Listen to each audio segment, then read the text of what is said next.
Hey, good morning, class. Good morning. Hope everybody's well.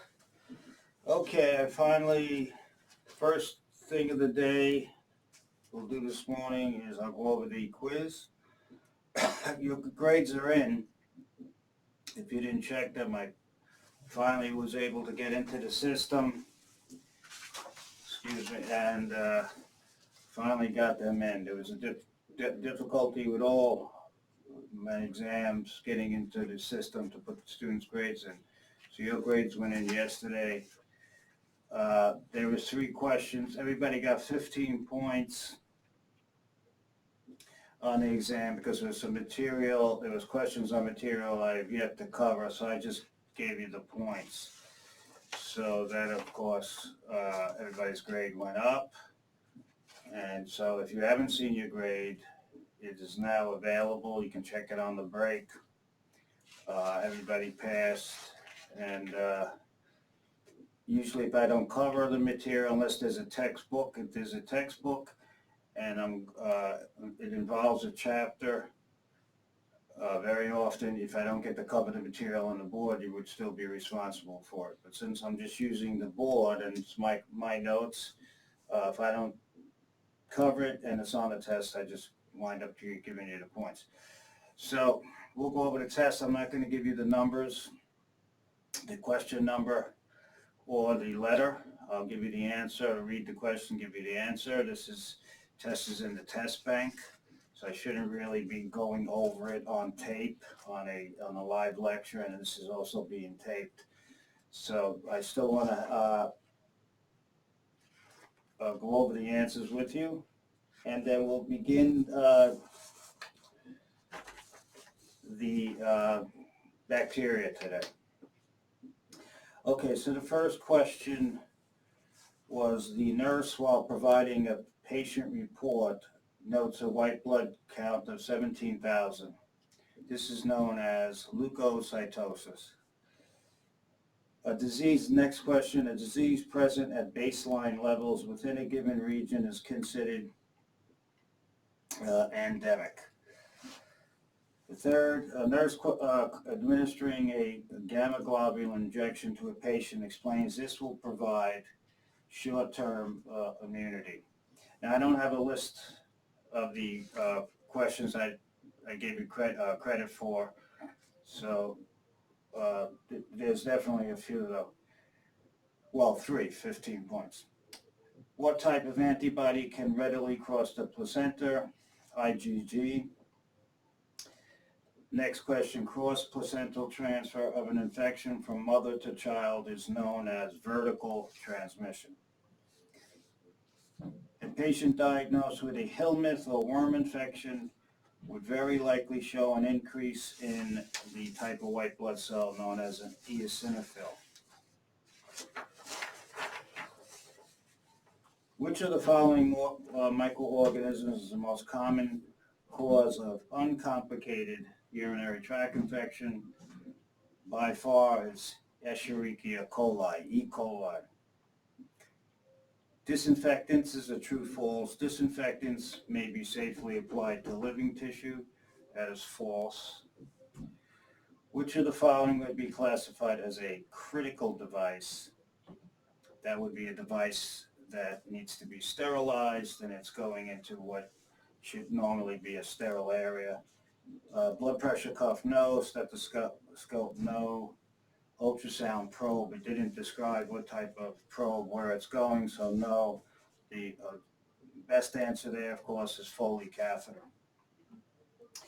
A patient receives penicillin and develops a severe allergic reaction. What type of immunoglobulin is evolved? That's IgE. Now, I mentioned this many times, even way back in Anatomy 1, but I think I gave you credit for this. This is one of the ones I gave you credit for.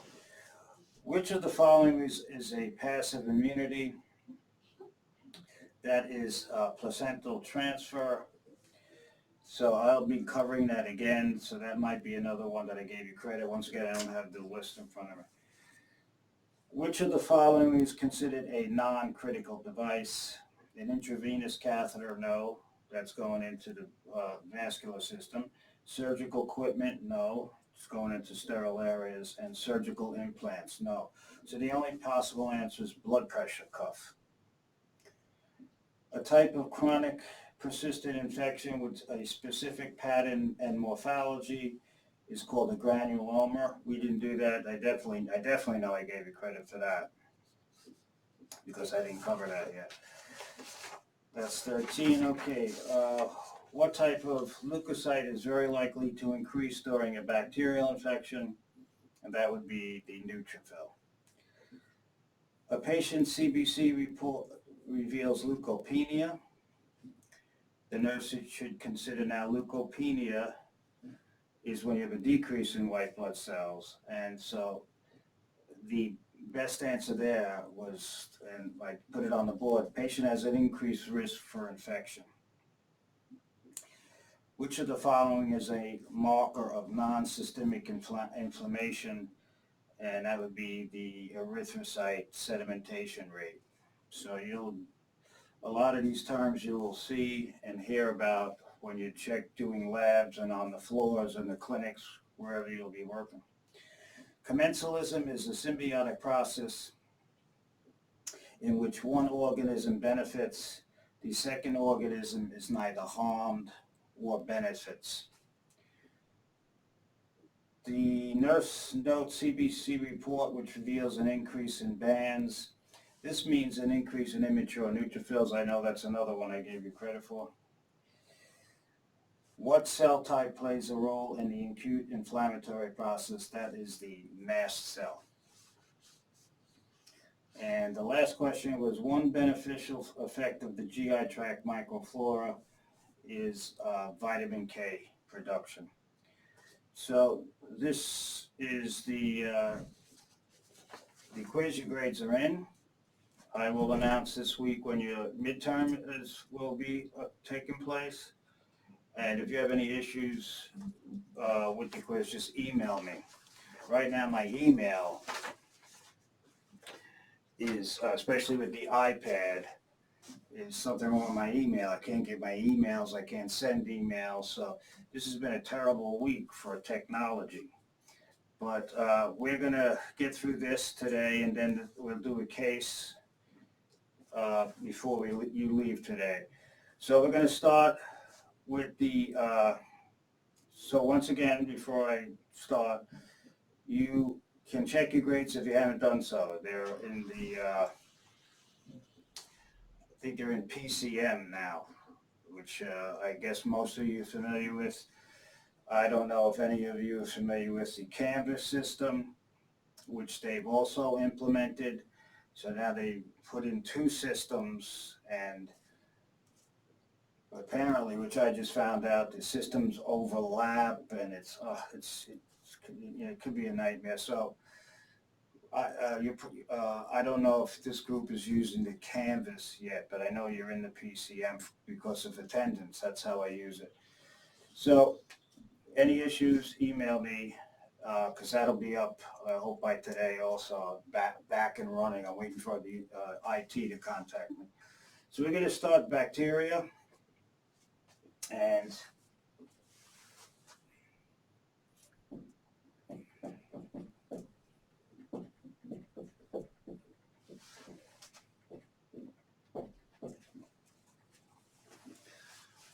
we're going to do some of the characteristics of bacteria. And bacteria are, these are some of the characteristics. These are unicellular organisms.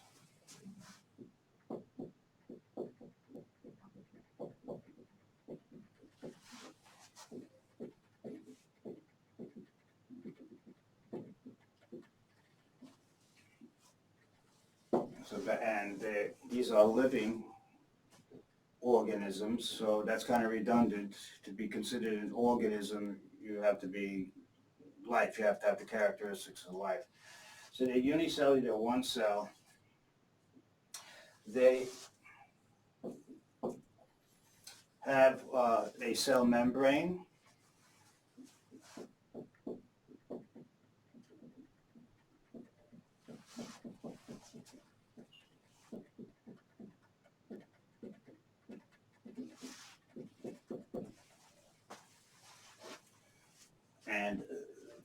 just like we humans, the other living organisms have a cell membrane, but most bacteria also have something called a cell wall.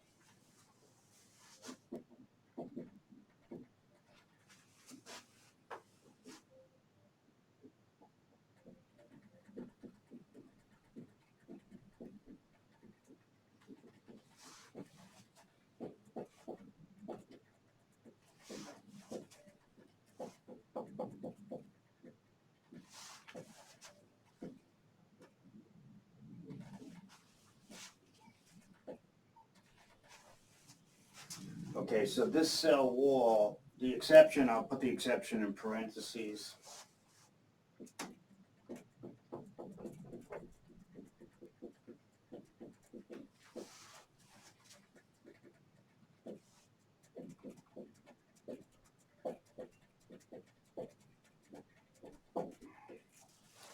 Is the bacteria called Mycoplasma.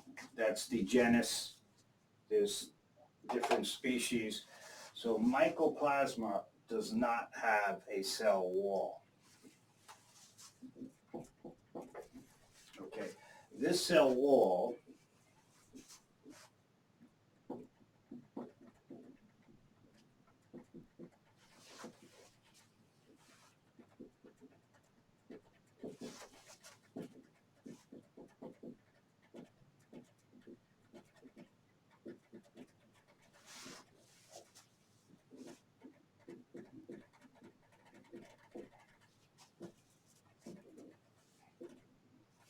is more specifically called the peptidoglycan cell wall.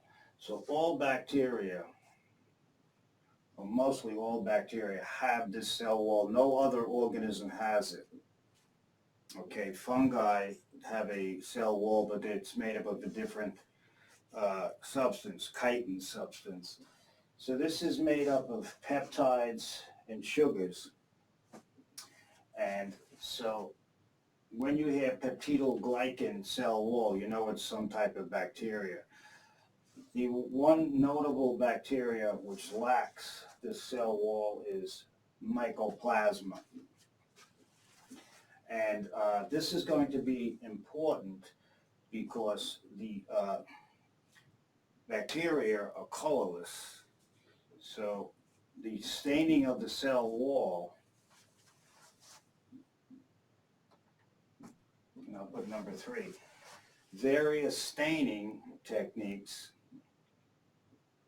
allow us to see the bacteria.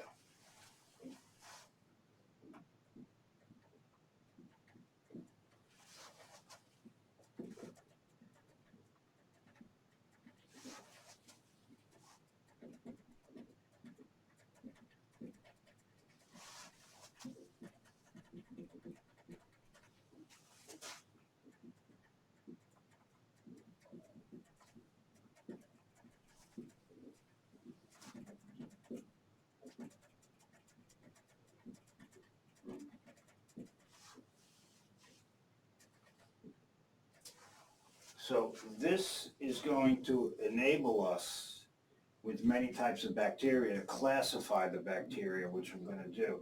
So what does visualization allow?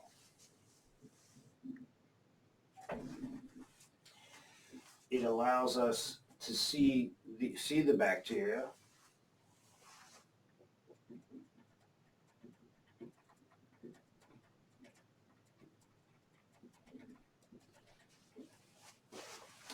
It allows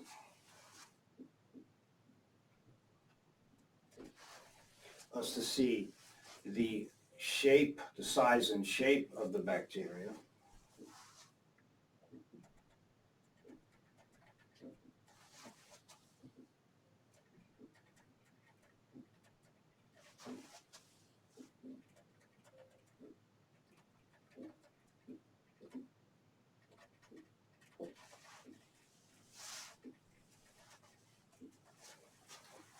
And it also allows us to see the arrangement, how they're arranged.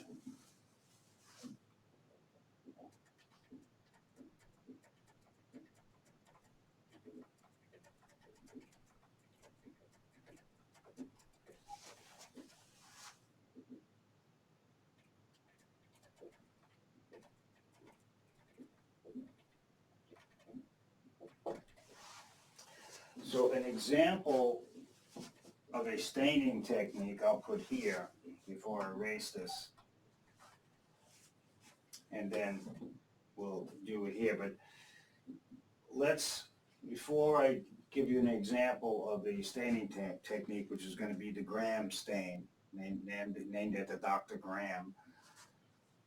This technique, this stain, revolutionized microbiology. It enabled us to see bacteria, to once again see how big or small they are, how their shape, how they're arranged. Are they arranged in groups, clusters, or they arranged in chain-like forms, arrangements, rather. So these are some of the different shapes of bacteria.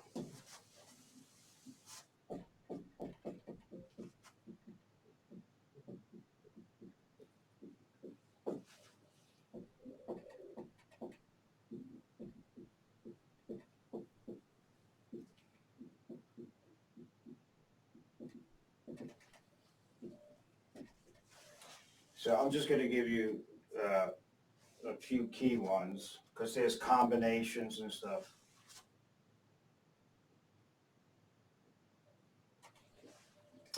The first is round.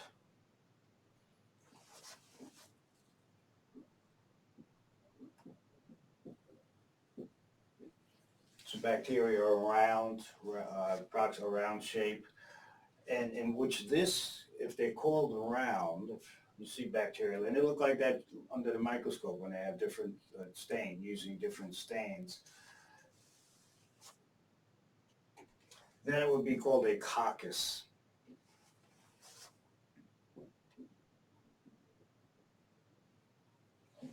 So a round bacteria are called cocci in plural, coccus is singular. Here,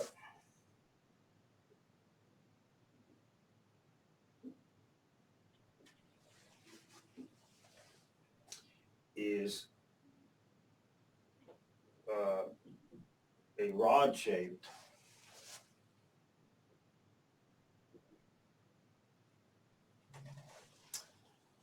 and this would be called a bacillus.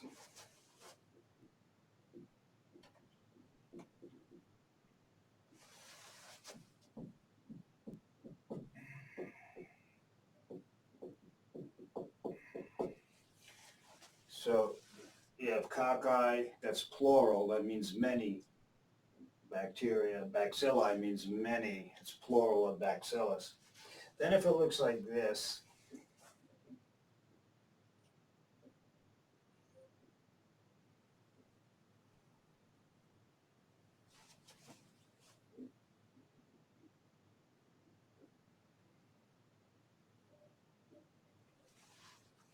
they can be arranged in pairs.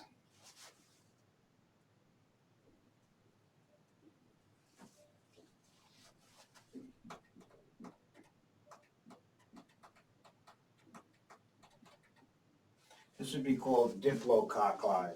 So here's a pair of bacteria, here's another pair. They're arranged in twos.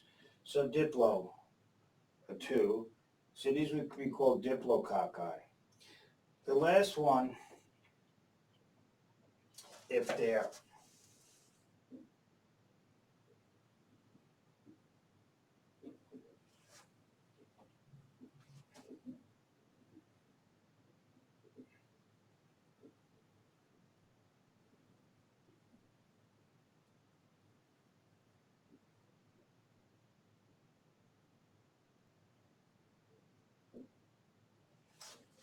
spiral shaped, they could be coma shaped or S shaped. They're called spirochetes. So they could look like this, that, and this is a very common if it's spiral. So spiral shaped, the organism that causes Lyme disease that was on the quiz, Borrelia burgdorferi, is a spirochete. The organism that causes syphilis, Treponema pallidum, is a spirochete. So they have different shapes. And why do we know the different shapes now? Because we have all these different stains. So once again, we're going to get back to this in a moment, especially with the coloring. We're going to define what is gram-positive and gram-negative. So we started the bacteria. They're individual. They're one cell. So they're unicellular organs. They all have a cell membrane, and most bacteria have a cell wall, which I'll draw for you. The exception, a notable exception, especially for a test, is mycoplasma. Mycoplasma has a cell membrane. It doesn't have a cell wall. Specifically, the name of the cell wall is peptidoglycan. It's the peptidoglycan cell wall, excuse me, which is unique to bacteria. There are various staining techniques that allow us to actually see the bacteria under the microscope. They allow us to actually see them because bacteria are colorless. We can see the size, the shape, and we can see how they're arranged. So we're going to do that in a minute. So we're going to utilize the gram stain. So an example of a stain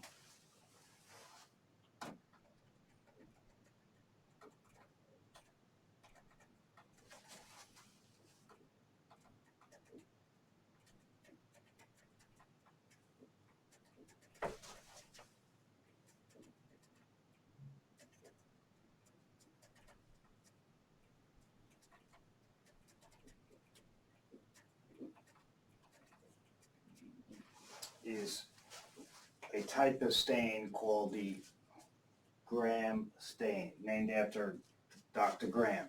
So there's all different types of staining techniques. They have different names. They use different chemicals. So we're not going to worry about all the technique and all the chemicals. So one of the first things that they will do when you take a culture specimen is they will fix the organism and stain it. So you could actually look under the microscope and in a general way start to see what type of bacteria you're dealing with. So since many bacteria, many have, say, for example, round, then you have to say, all right, I got a round bacteria, I have a coccus. Now I got to see how it's arranged. Then you start to do biochemical tests to see what type of coccus you have. So we're going to give you an example. So number 4 was an example of a stain is the gram stain. So I'm going to erase this because I'll draw the cell wall right momentarily, and we still have a few more characteristics that are very important with bacteria. All right, so I'm going to erase this here for more board space.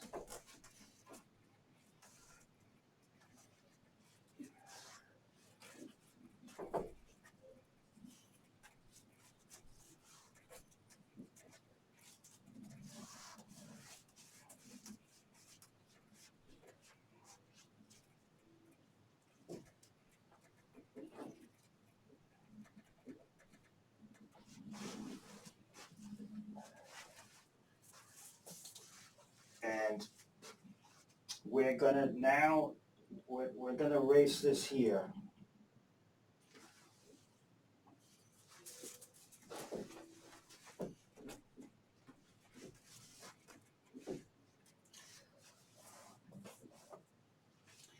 And here are some special types of arrangements that you'll see.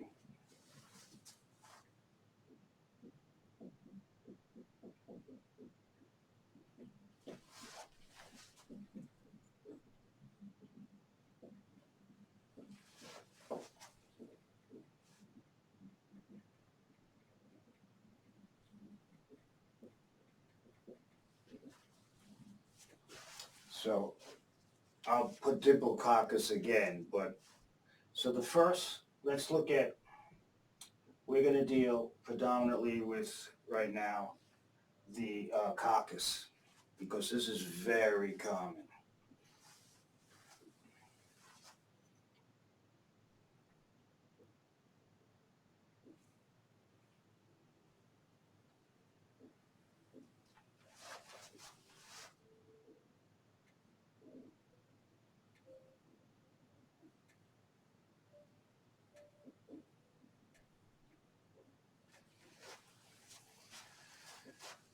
So when the coccus is arranged in groups, so there's 1, 2, 3, 4, 5, 6 individual cells that are arranged in groups.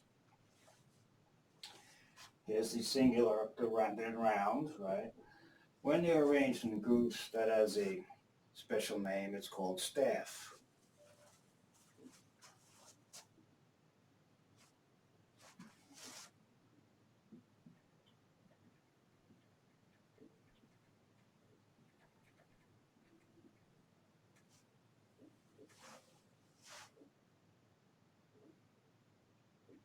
So this is Staphylococcus. Staph means group or cluster.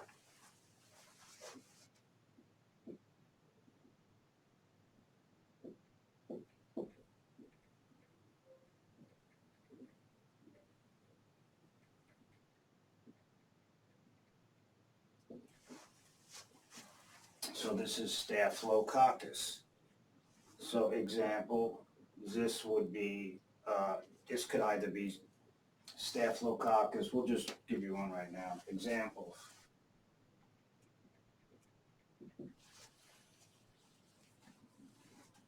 Well,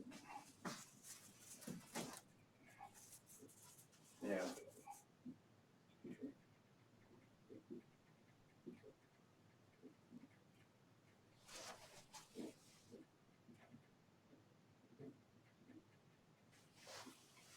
That could be Staphylococcus aureus when you look under the microscope. Now, I'm going to add one more thing over here. So, it's round, so I know it's a coccus.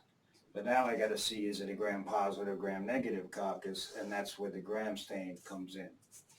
So this is an example of a Staphylococcus. This is Staphylococcus, right? It's round, but I'm giving you an example, and I'm going to further define how we can, because there are different types. So we're going to, this is an example. So Staphylococcus aureus is an example of a group of cocci, round bacteria clustered together like grapes or groups. Okay. Now, when this is arranged this way,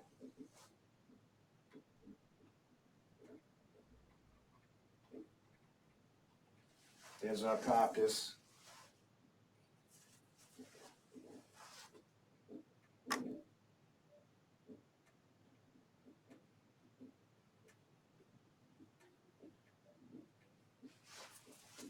When they're arranged in a chain like formation, so you can see the difference, and you can see this, it looks just like that under the microscope. This would be called strep, so this is Streptococcus.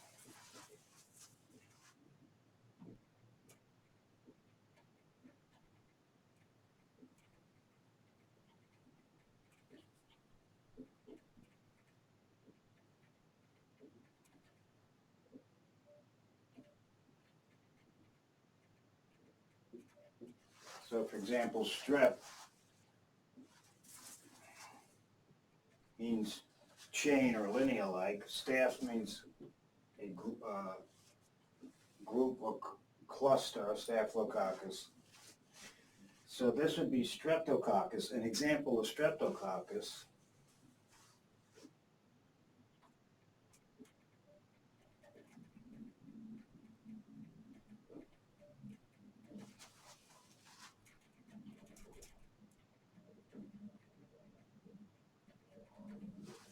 would be Streptococcus pyogenes.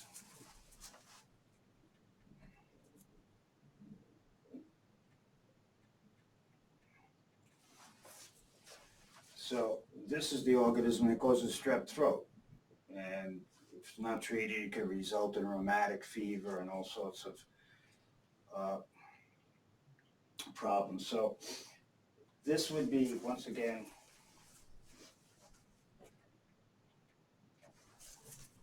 Streptococcus. They're round in chains. This is Staphylococcus. You're going to hear about these all the time in the hospital. These are arranged in groups of clusters. An example of each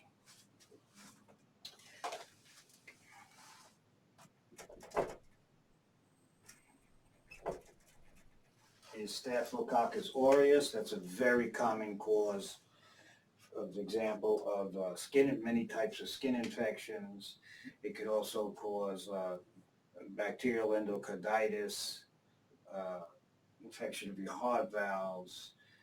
It can cause pneumonia. It's involved with, it's a serious organism, and a lot of the penicillins are resistant to it. Streptococcus, once again, Streptococcus pyogenes causes strep throat. It causes all sorts of skin infections, and these are major types of bacteria that you're going to hear about frequently. So I use them. Now, with the gram stain, many bacteria, I'll put it here,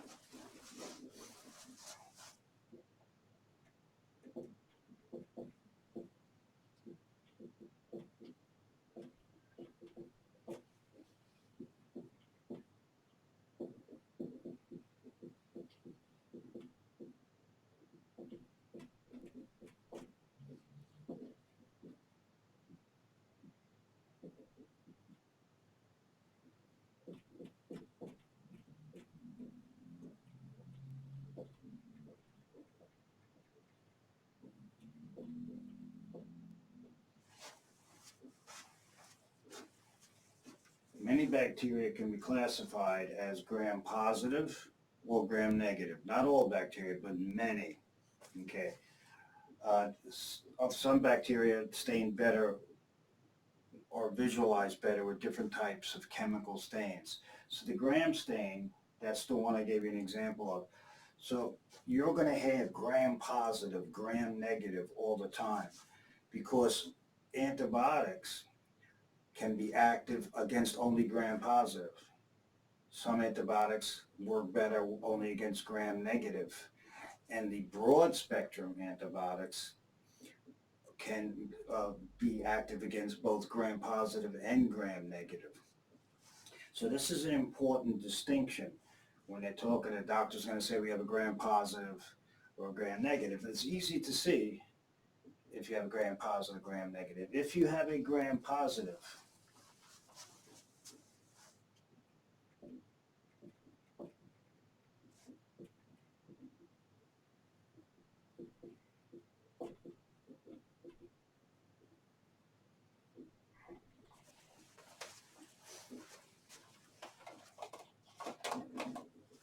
it will stain blue.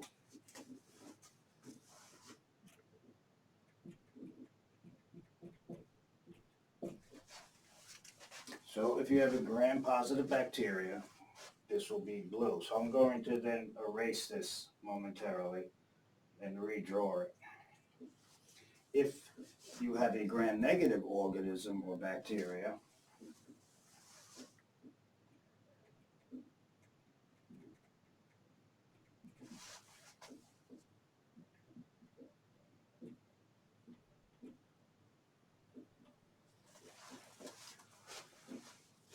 and those will stain red.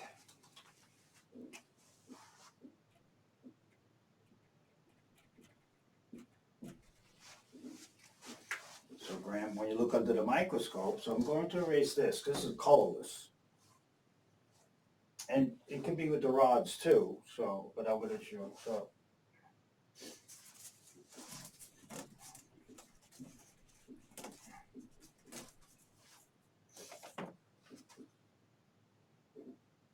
So there's a coccus, or there's two of them, cocci. This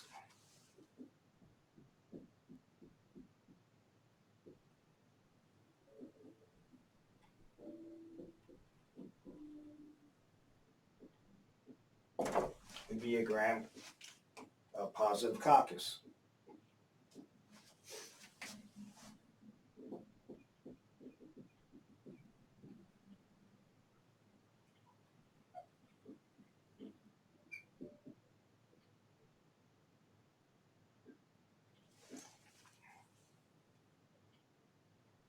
This is a gram-negative coccus. So, with staph and strep, these organisms are going to be, well, let me do this. I'll do the rods for you also.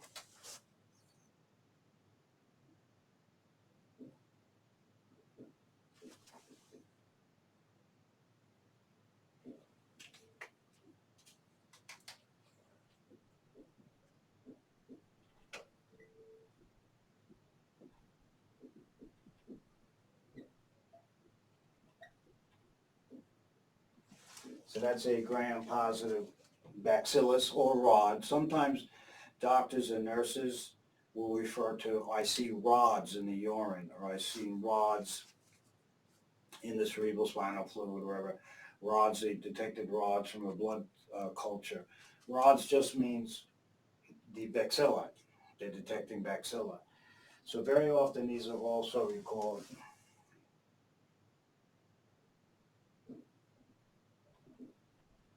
They refer to R-O-D-S, rods. They're rod-shaped. So instead of saying a bacillus or bacilli, they say rods. In a urine specimen, many rods with a positive, for example, urine culture.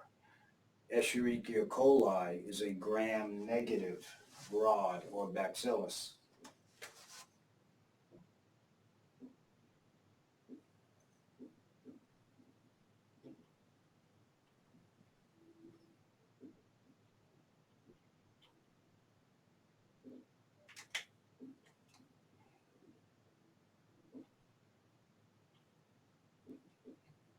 Or referred to as a rod. So very often, if we have a female patient, the most common UTIs are more common in females. I'm expecting, because based on statistics and studies, that the most common cause of urinary tract infection is Escherichia coli, which is a gram-negative bacillus. So very often when you do the culture, the patient will either be catheterized to get a specimen. We'll do that later this afternoon before you go for the weekend. Or you could do a midstream collection, void. When they culture the urine, very often the urine report will come back and say many rods. So that means many bacilli. And of course it'll be identified as Escherichia coli because they'll do chemical tests. So let's look at here. So many bacteria, not all, but many, can be classified as gram-positive or gram-negative because the peptidoglycan cell wall will stain, will react with the stain. If the cell wall is blue, it's gram-positive. Red, if it retains the red dye, it is considered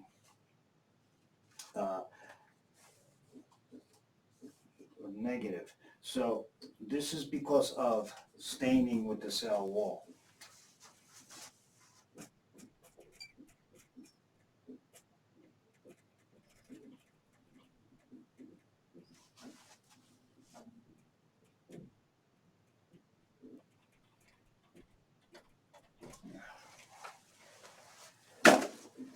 So this is because of the reaction with the peptidoglycan cell wall.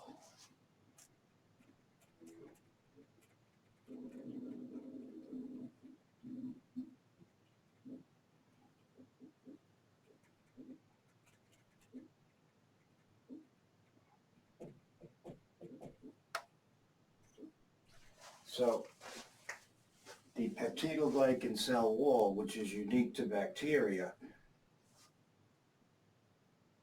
can pick up the gram stain. You have a reaction with it. If it's blue, it's going to be gram positive. If the cell wall retains the red dye, it's gram negative.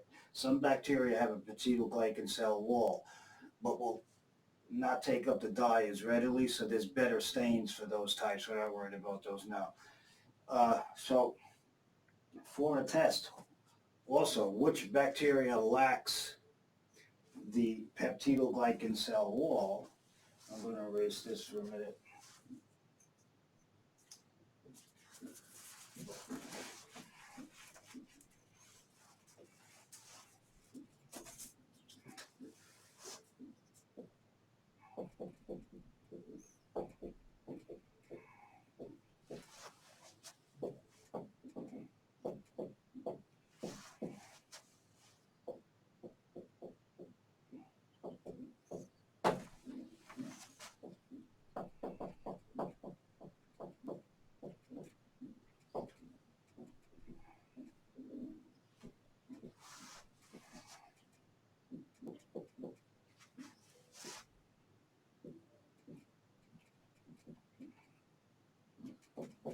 So because it doesn't have the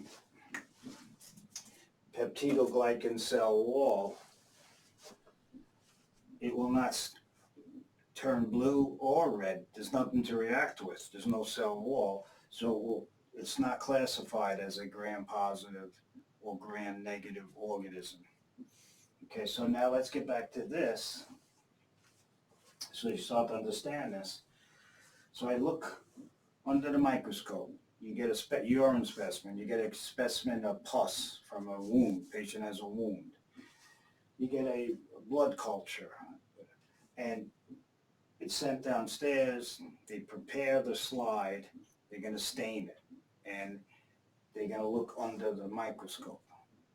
So the first thing I see is that it's round. I know immediately it's cockeyed, but now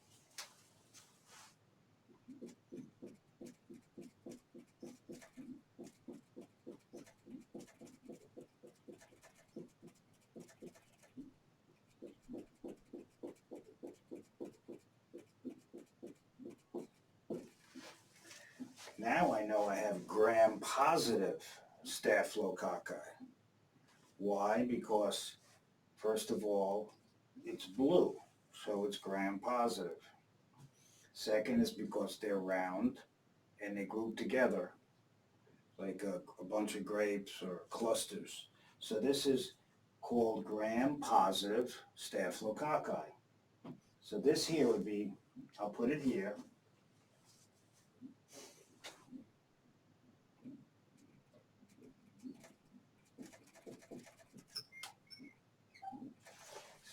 So this is gram positive. So and I gave you an example, Staphylococcus aureus. So Staphylococcus aureus can look like this. Okay, but there's other organisms, Staphylococcus saprophyticus, epididymitis. These are all look like this under the microscope. So therefore, I don't know that it's this until then the next step the lab technician will do, or the doctor, the pathologist, or the infectious disease person. All right, I got Staphylococcus because it's in groups, it's round, and it's blue. But what type? And then they'll run through different chemical reactions because you can have different types of Staphylococcus. This is an example I gave you of so this is only an example of this, of Staphylococcus aureus. So, pardon me, Staphylococcus aureus is a gram-positive organism. The next is the chain. So if this is,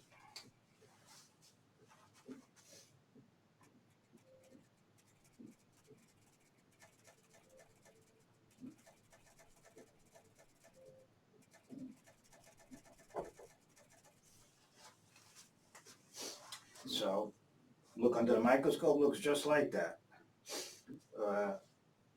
This is one of the few times a drawing can actually look at diagrams and in textbooks, or if you actually look under a well-prepared, a fresh specimen. A lot of times in the labs, when they have in the labs, the teaching labs, these slides are old and dry.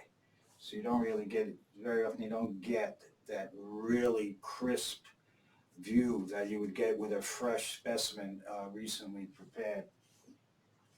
So this is what? This is a coccus. It's blue, so we know it's gram-positive, and it's arranged in chain form. So this is streptococcus. So streptococcus is also, I have to put it over here,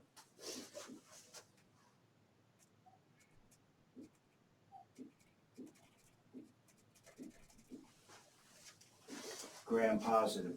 So I'm going to use that. I'll give you a couple of examples of each different types, and then once again we'll do the naming of the, once again review how we name bacteria. We also name fungi, helminths, worm infections, protozoa infections. We always use two names. Viruses, sometimes we don't use, it's not a two-name system. Depends on the virus. So naming virus is a little bit more complicated because they're sort of like all over the place. Very often the virus is named after the city or the town, like Ebola. The Ebola virus is originates from the town of Ebola or the Ebola River. You have all these different, the coronavirus is named because of the glycoprotein spikes that protrude from its surface, giving it a crown-like appearance, hence the term corona, crown, Corona beer. You see the crown on the beer bottle. They always have to get beer in there somehow. And so they have different names. Then they have the official what genus group they belong to. So we'll do that. I'll do a couple towards the end of the semester. So this is gram-positive too. So Streptococcus is gram-positive organism. An example of a gram-positive organism is Streptococcus pyogenes. So why do these bacteria, many bacteria, gram stain? Why do they take it up? They stain pop blue or red because of the peptidoglycan cell wall. But mycoplasma has no cell wall, has a cell membrane. I'm going to draw that in a minute. But since it does not have a peptidoglycan cell wall, it will not pick up the stain. There's no wall there for the stain to react with. So that cannot be classified gram-positive or gram-negative. Other types of bacteria, such as Mycobacterium tuberculosis, which causes TB, does not react well with the gram stain. It's a weak reaction. So they use other types of stains like acid-fast stains, so you can see that. So that's why I said many, but not all bacteria can be classified, because some bacteria just that bacteria's cell wall, because of the nature of there's more lipids or fats in it, will not react with the stain. So they have to use another type of stain. So here we go. I'm going to erase this here.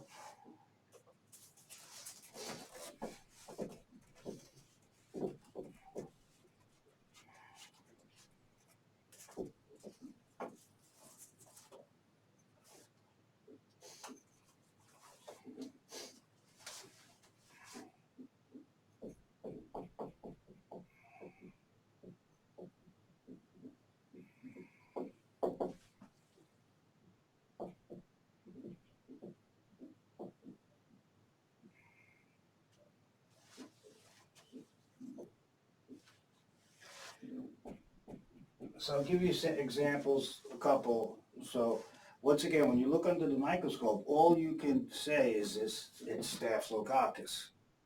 So I know this is Staphylococcus once again because it's blue. Staphylococcus is blue, so it's gram-positive. Staphylococcus means the cocci, the round cells, that are arranged in groups or clusters. So an example, once again, would be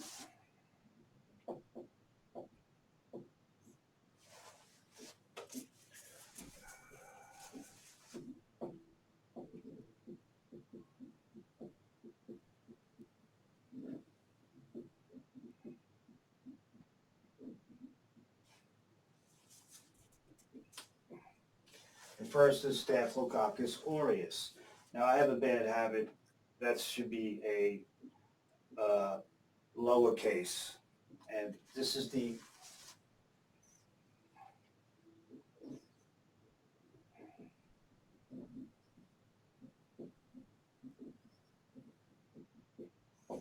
genus name, and aureus.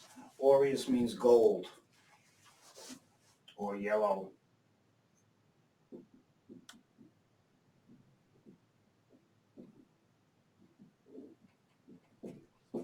And that's the species name. So the genus name is always capitalized and the species name is lowercase. So I've had a bad habit since childhood. I very rarely write in lower capital A. So my idea of a lower capital A is like that. That's not really a lower capital A. That's a capital A that's small. This is a lower capital A. But I don't recall ever using it since I'm a child.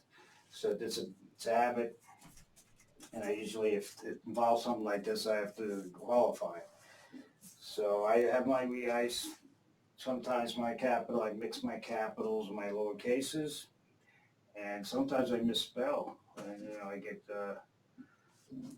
and usually I pick it up, sometimes I don't, and a student has to say, oh, you misspelled that word, so I'll give you another example. So we don't know what this is. As specifically, we know it's Staphylococcus for all the reasons I just explained, but what type of Staphylococcus? So I'm giving you examples. Another example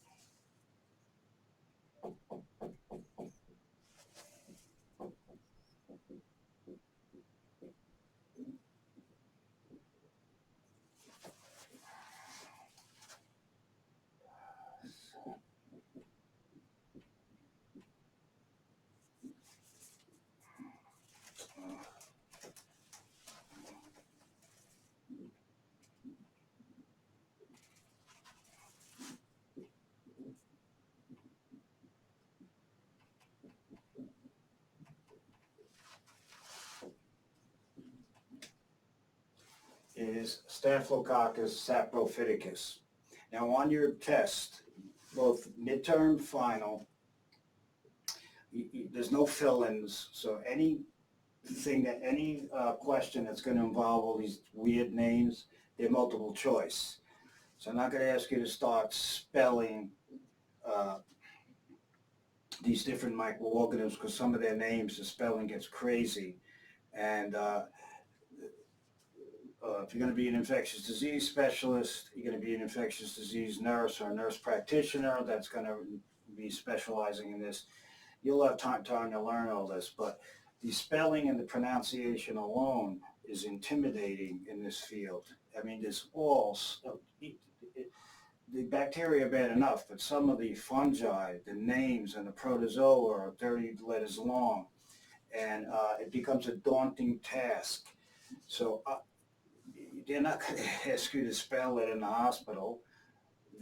It's going to be on the lab report. It's more important that you recognize it when you see it, okay, and what it's capable of doing. It's nice to spell it, but you're very rarely going to have to literally spell it. So hence, I'm not making you learn all this. With the medical students, I have to, but then I keep it to a minimum because it's more important you know what diseases the organism causes, and very rarely will you be called to task to write it. Pronunciation is another thing. We all pronounce things differently, so as long as the person that you're talking to understands what you're saying to them, they're visualizing the same topic, or if it's an organism, then the same bacteria or whatever. So this is Staphylococcus saprophyticus. So this could be Staphylococcus saprophyticus. That's what I'm saying. This is the genus name. Staphylococcus is the genus name, and this is the species name. This is a very common cause of UTI in young sexually active women. It's not a sexually transmitted disease, but it is a urinary tract infection that occurs in young women. So that's another fairly common cause of a UTI, Staphylococcus saprophyticus. So that's a gram positive organism, and it's once again, staph, so it's in grapes. So you have Staphylococcus epidermidis.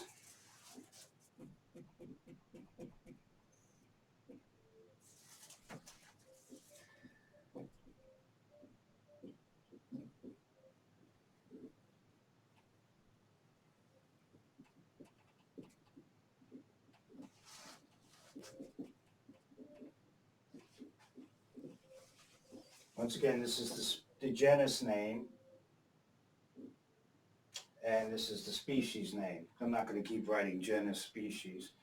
So you can see within the genus of Staphylococcus, you could have many different species, and they can cause disease. Some don't, some do. This is on the skin, and this is very often a skin contaminant in blood cultures. It also is a very common cause of infections of implanted device, like orthopedic devices, like prosthetic knees, hips, when you put rods and pins and screws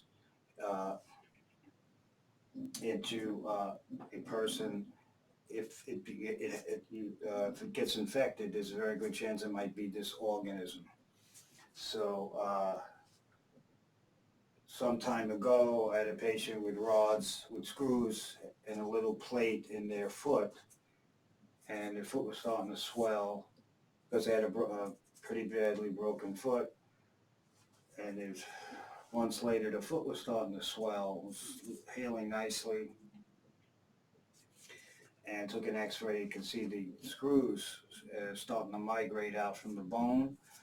So the patient had to go back in to surgery, and there was all pus all around the screws and on the bone. So it was dried. There's so much pus and pressure was driving the screws out of the bone. So it had to be taken out. It was infected, and the organism was just. So the patient had to be put on antibiotics. So these are examples. I'll give you examples. So just because you see this and you say it's Staphylococcus, your next question is, all right, what type of Staphylococcus? So what differentiates Staph aureus from Staph saprophyticus from Staph epidermidis? Different biochemical tests that are done in the lab, and they can do this quickly. So then the person can say this is Staphylococcus aureus, or Staphylococcus saprophyticus, or Staphylococcus epidermidis, and other types of staph. But once again, this just gives you a general idea of what it is. Then we'll do strep quickly. These are examples of Streptococcus.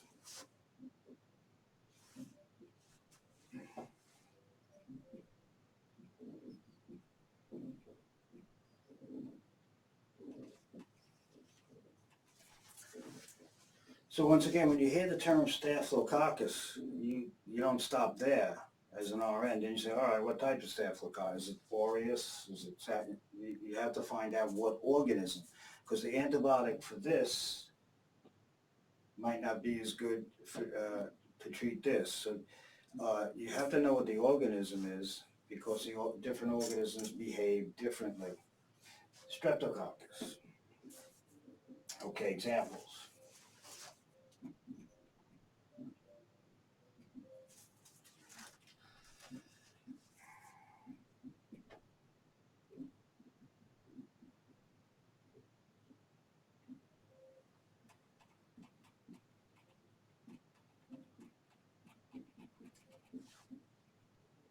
A famous one, Streptococcus pyogenes. This means, pyo means pus. Py actually means pus. I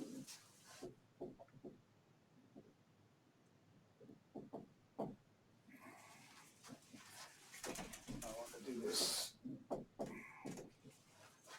Py actually is the word prefix that means pus. When they add an O, that's just a combining vowel to make it easier to combine, attach it to other words. So this is a pus-producing organism.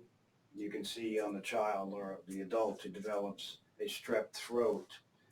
Can you develop strep throat from other organisms, other streptococci? Yes, but this is by far the most common.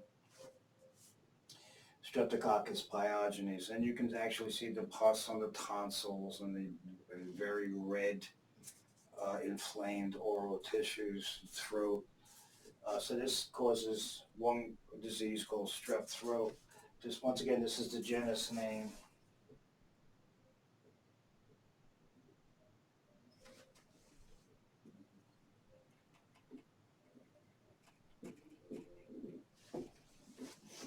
And that's the species name.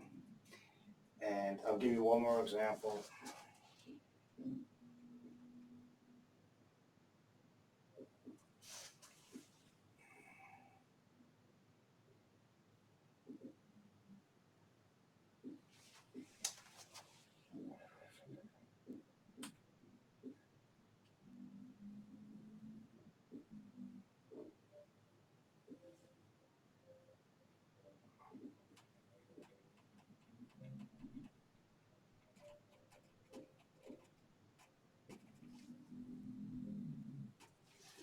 Streptococcus pneumoniae.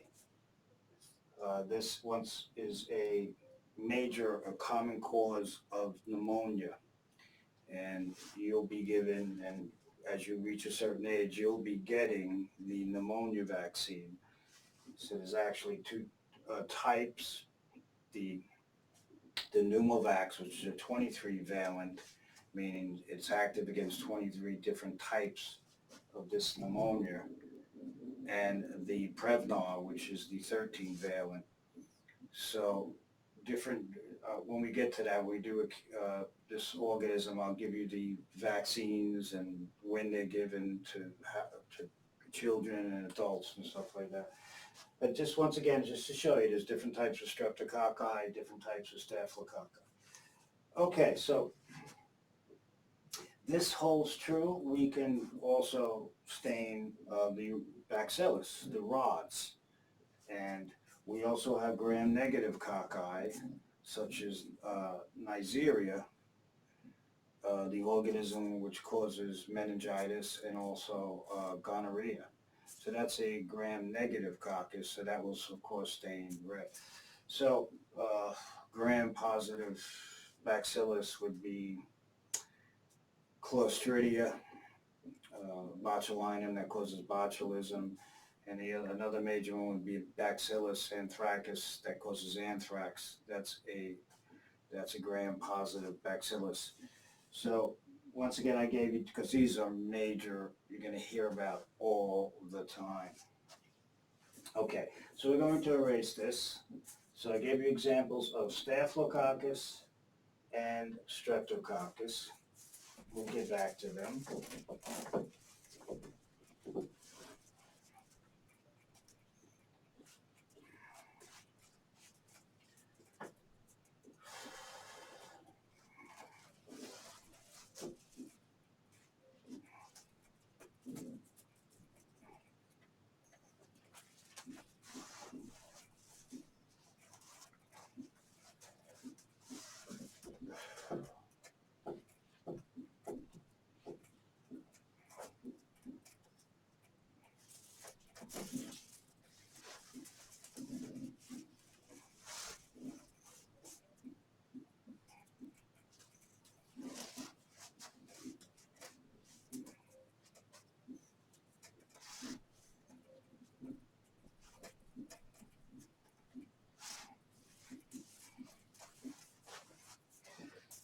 So what I'm going to do, that'll take us down to the break, is just show you the difference in the peptidoglycan cell wall. Then I'm not going to ask you the types of sugars that make it up or the amino acids, but this cell wall is very strong and it protects the bacteria.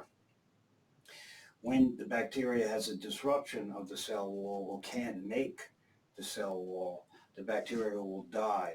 So this is an important concept, because that's the first group of antibiotics we're going to do is going to be the penicillins. So next week we're going to be doing the penicillin family and how they work. So I'm going to take here is,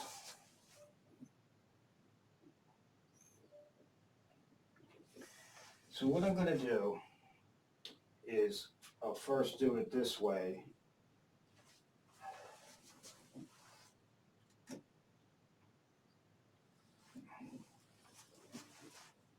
And then, so this is gram-positive.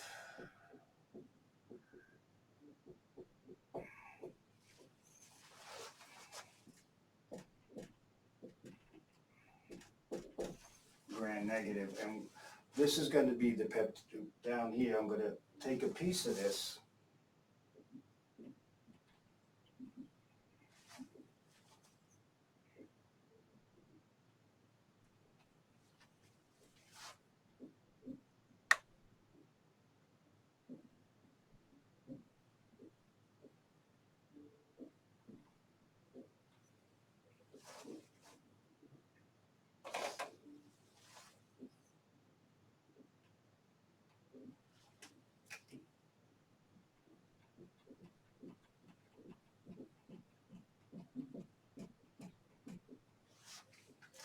And those X's, that they're going to represent my cross-links.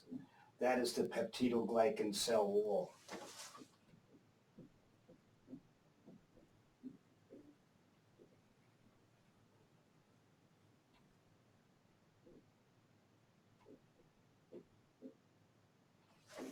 So this is the peptidoglycan, and this is the cell membrane.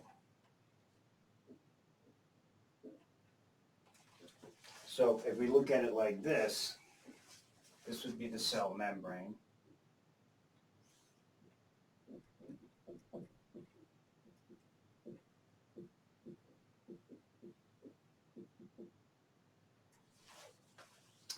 And remember, we took a piece of this and moved it here. So that's what I did to make it easier for a diagram. And then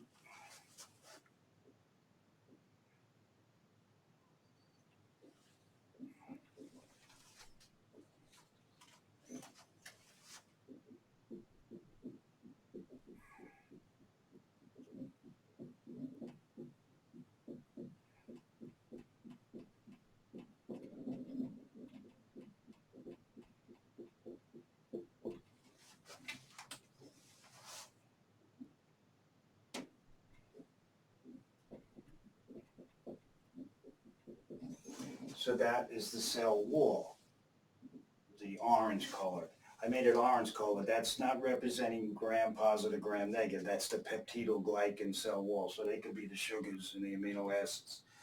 So we kept the basic for a minute. I want you to see that. Now let's look at the difference in gram-negative.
there's our cell membrane, just like we have a cell. Here's a human cell, for example. We have a cell membrane. With bacteria, most bacteria have some other components, something called the cell wall. So there's a big difference between the cell membrane, this is where students get confused, even in the textbooks, and a cell wall. The cell membrane is the immediate structure that surrounds all the contents inside the cell. We have them, but bacteria also have a cell wall. Look at the difference of the cell wall between the gram-negative and the gram-positive. It's much thinner.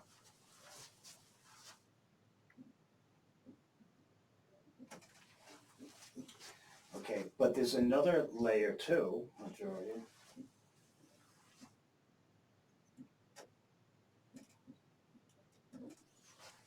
Is that gram-negative bacteria also have an outer cell membrane.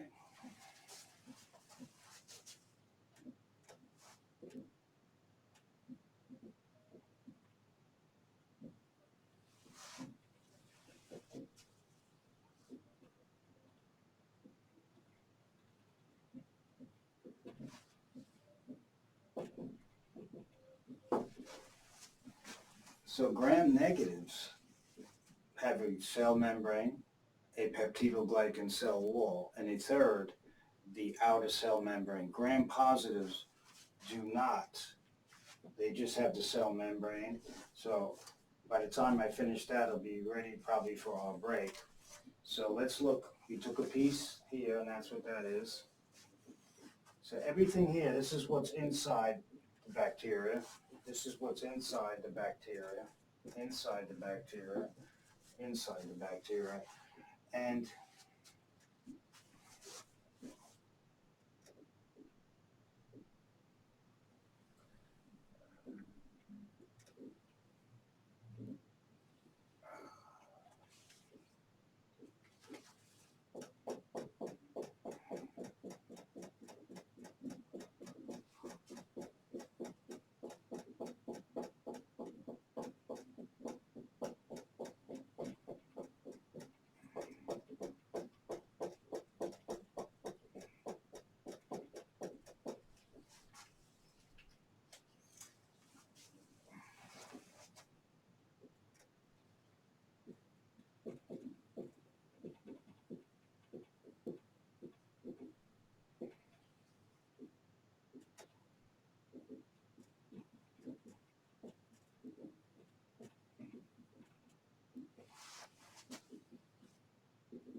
I made the outer cell membrane red so you can appreciate it better.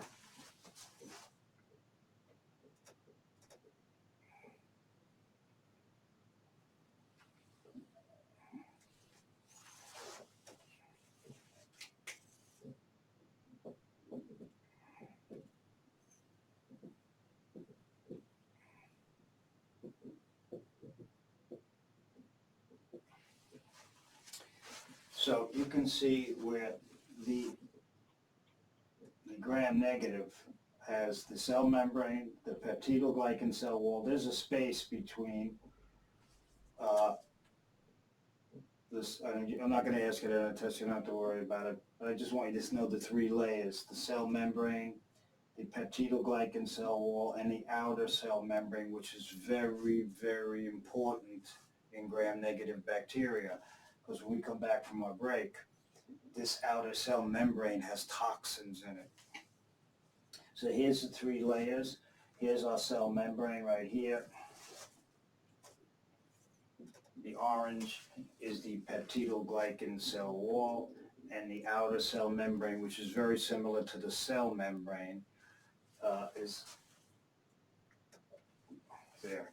So once again, these cell walls are vital to the bacteria. If there's a disruption, It's not stuff. And then it has this bump on the right sheet that says undergo masturbated by the house. Somebody has to mute, can't hear. So, once again, these cell walls are vital to the survival of the bacteria. If we disrupt this peptidoglycan cell wall, this bacteria will die because there'll be a sudden shift of fluid. The bacteria just won't survive if it does not have a fully intact cell wall. So we're going to see when we come back from our break quickly, and we'll do them next week. There are drugs that interfere with the bacteria's ability to make the orange, the peptidoglycan cell wall. So once again, before you take your break, the peptidoglycan cell, gram-positive, so that means this would be overall, of course, stained blue. Gram-positive organisms have a thick peptidoglycan cell wall. They only have the cell membrane and the cell wall. Gram-negative organisms have three layers, components. The cell membrane, which we all have. Then it has a peptidoglycan cell wall, but the notable difference is it's much thinner than the gram-positive. And then the gram-negative organisms, those that stain red, have an outer cell membrane similar to the inner cell membrane, which is the outer layer that's similar to many aspects to the regular cell membrane. But this outer one will have something called lipopolysaccharide A, which is a endotoxin, which kills a lot of people. So enjoy your break. I will see you in 1/2 hour. We'll come back. We will resume this and then continue with the characteristics of bacteria. All right, I will see you in 1/2 hour. Okay, welcome back, class. All right, for the remainder of this morning's session, we're going to still do the characteristics of the bacteria, the general characteristics. And this afternoon at 12:30, we'll do our case, and that will conclude the day.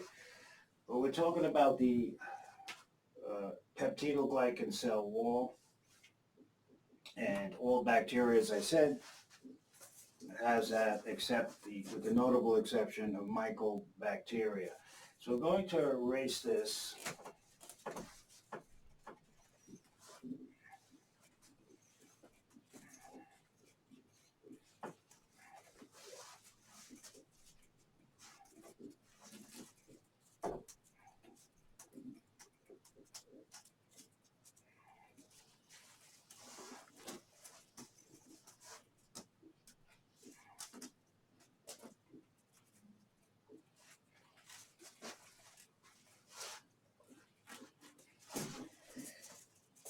And I'm just going to, before I continue with the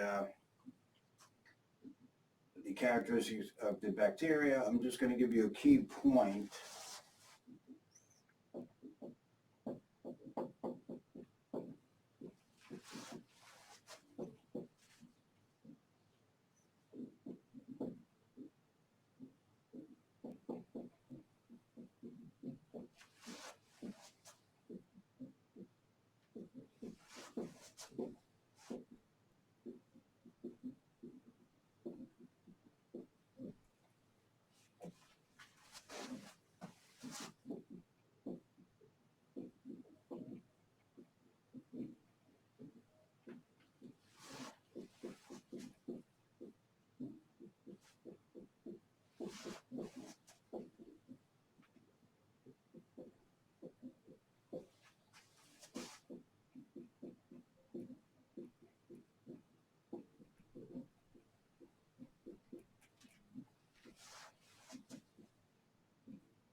So when we start our antibiotics this coming week, while we continue with the bacteria, this coming week, or next Friday.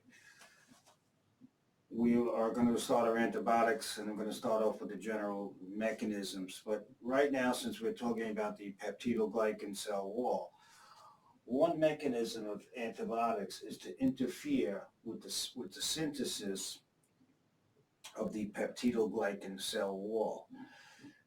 Bacteria make enzymes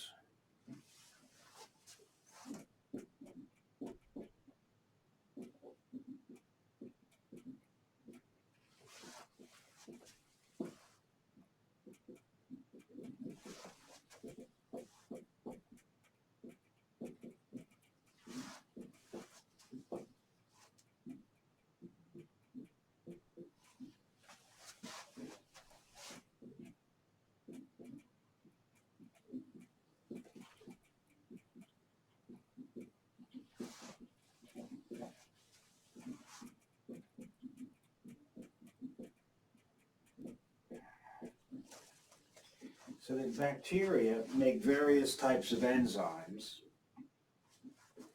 that, excuse me,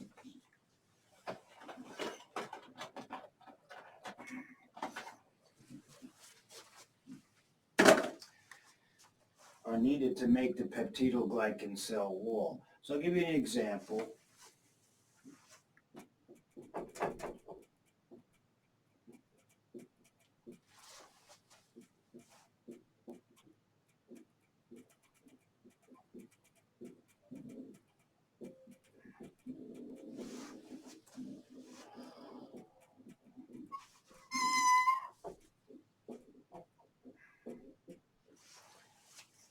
The transpeptidases. We know they're enzymes because enzymes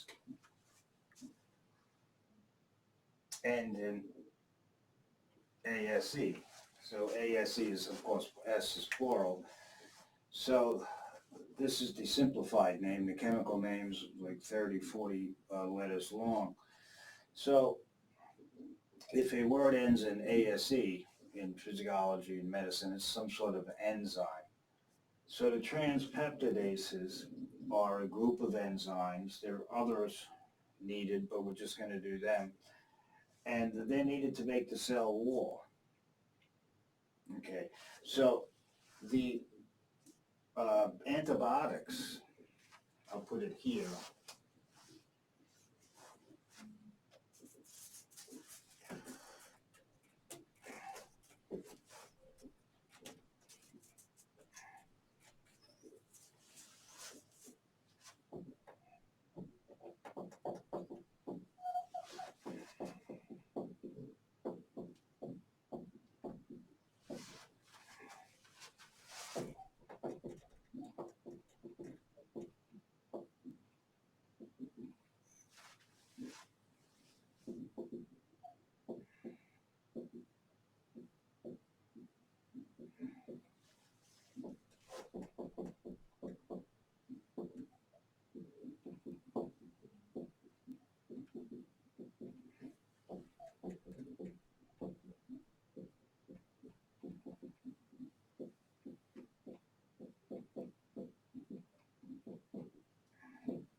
So there is a large group of antibiotics that interfere with the bacterial synthesis of the cell wall, so therefore the bacteria will die. So an example of a beta-lactam antibiotic, which we're going to do next week,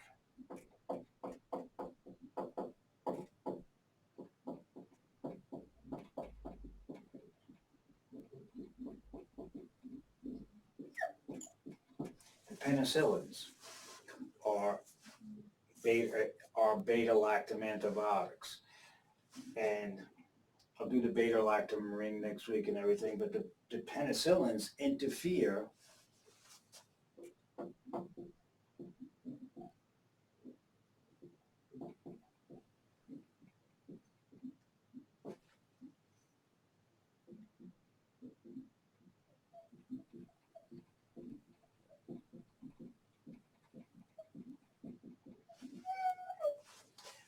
with the transpeptidases, so therefore they decrease the ability of the bacteria to complete synthesis of the cell wall, so the bacteria dies.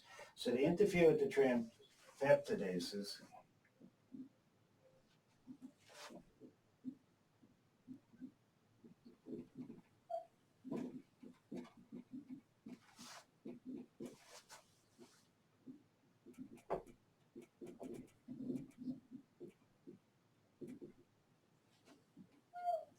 And it'll result in a decrease in cell wall synthesis. This will result in bacterial death.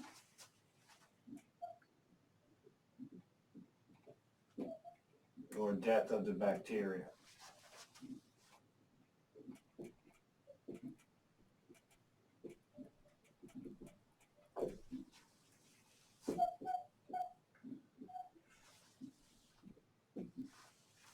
So the beta-lactam antibiotics, example, the penicillins, prevent the bacteria or interfere with the bacteria's ability to make its cell wall. Therefore, this ensures the death of the bacteria. So therefore, these antibiotics that cause death of the bacteria are called bactericidal.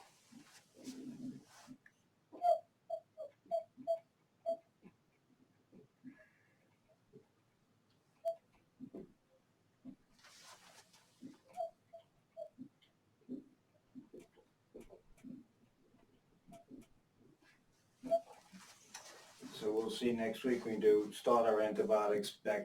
Antibiotics are either bactericidal, where they will kill the bacteria, or they are bacterial static, where they won't kill it, but they'll stop the growth or inhibit the growth of it. So it depends. Sometimes you give both. It depends when you give them. So antibiotics are a wonderful group of drugs, but there's all sorts of problems that go along with them. So the prescribing of an antibiotic should not be a knee-jerk reaction, because while they are needed to cure all these diseases and save lives, they also have all sorts of secondary and potentially lethal side effects.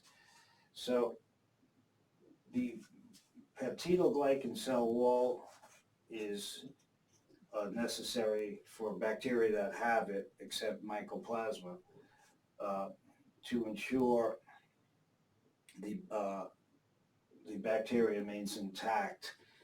If you have a disruption of the cell wall or a defective cell wall, then water and other substances can enter the bacteria, cause it to swell, and cause death. So the bacteria make various types of enzymes needed to make the cell wall. One example is the transpeptidases, and these are important for the cross-linking in the peptidoglycan cell wall. The beta-lactam antibiotics interfere with bacterial synthesis of the cell wall. An example of a beta-lactam antibiotic are the penicillins. So all the penicillins, penicillin G, penicillin NVK, ampicillin, amoxicillin, ticarcillin, piperacillin, all these different cillins have the beta-lactam ring, and they work by interfering with the ability of the bacteria to make the cell wall, resulting in the death of the bacteria. So hence the penicillins are bactericidal antibiotics. So we'll do that when we do next week. So I'm going to erase this, but once again, since we're talking about the cell wall, so I'm going to erase this.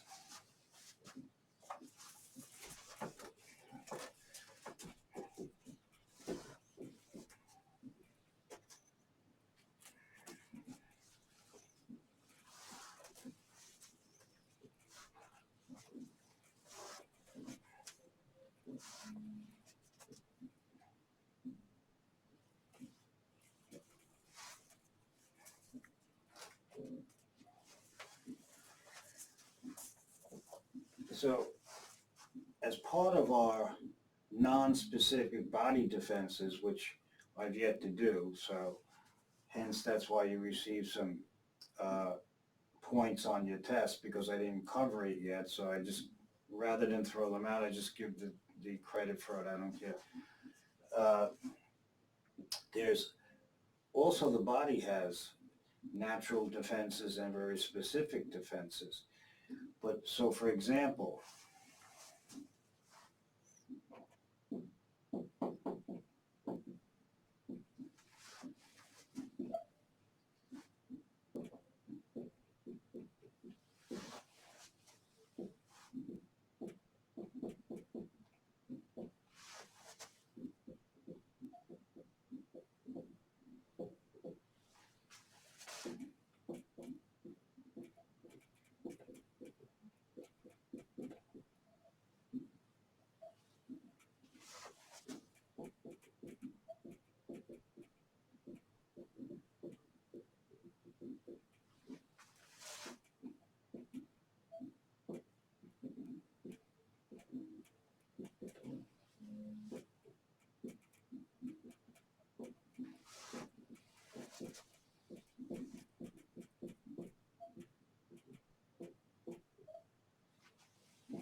so our tears,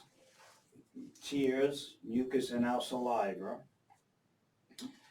contain an enzyme called lysozyme. So this is the importance of tears. Have chemicals. So tears are not just water. Mucus is a complex mixture of water and polysaccharides, and there's some enzymes in it like lysozyme, saliva. One of the components, one of the chemicals in our tears, saliva, and mucus is an enzyme called lysozyme. And this is an enzyme which can disrupt the bacterial cell wall. So that is a non-specific body defense against bacteria. It's not specific because it'll work against any bacteria.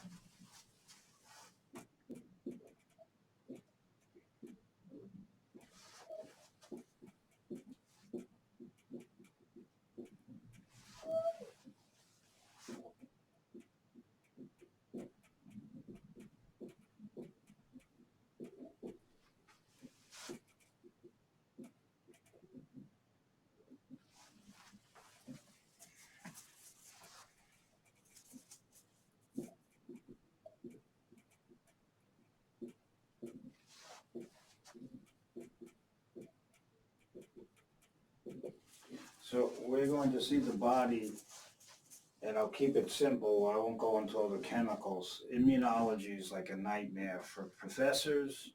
This is well known for students. So is inflammation, if you go into it in great detail. There's loads of chemicals and cells, and they interact with one another. So it typically, I'll keep it general, because if you don't understand the general scheme, you're never going to understand all the complexities involved.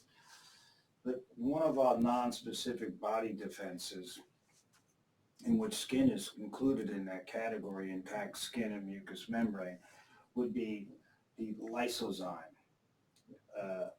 which is an enzyme. So this is which can disrupt. If you recall, I said the peptidoglycan is made up of sugars, two types of sugars, and different amino acids when I learn about. But this enzyme can disrupt the chemical bonds between the sugars. So therefore, it can damage the bacterial cell wall. So it's present once again in tears, mucus, and saliva. That's one of the body's non-specific mechanisms. There are loads of non-specific mechanisms, and we'll mention a few when we get to that point. So the body has mechanisms to attack the bacteria, the cell wall specifically, because that's what we're talking about. And then we have antibiotics, the beta-lactams, which, an example, the penicillin family, interfere with the synthesis of the cell wall, and the bacteria will die. So I'm going to erase this.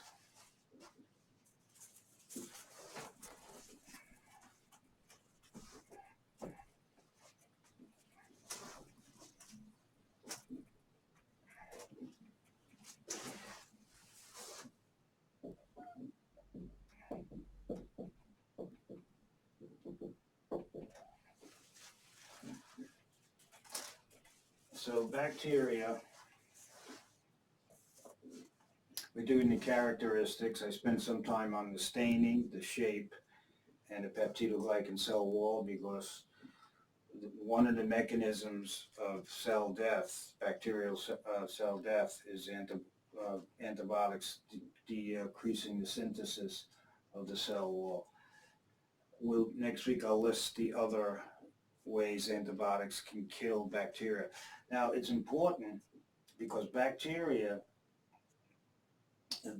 antibiotics that kill bacteria by that mechanism, damaging the cell bacteria, of these bacteria cell wall, the peptidoglycan cell wall, will not affect human cells because we do not have a peptidoglycan cell wall.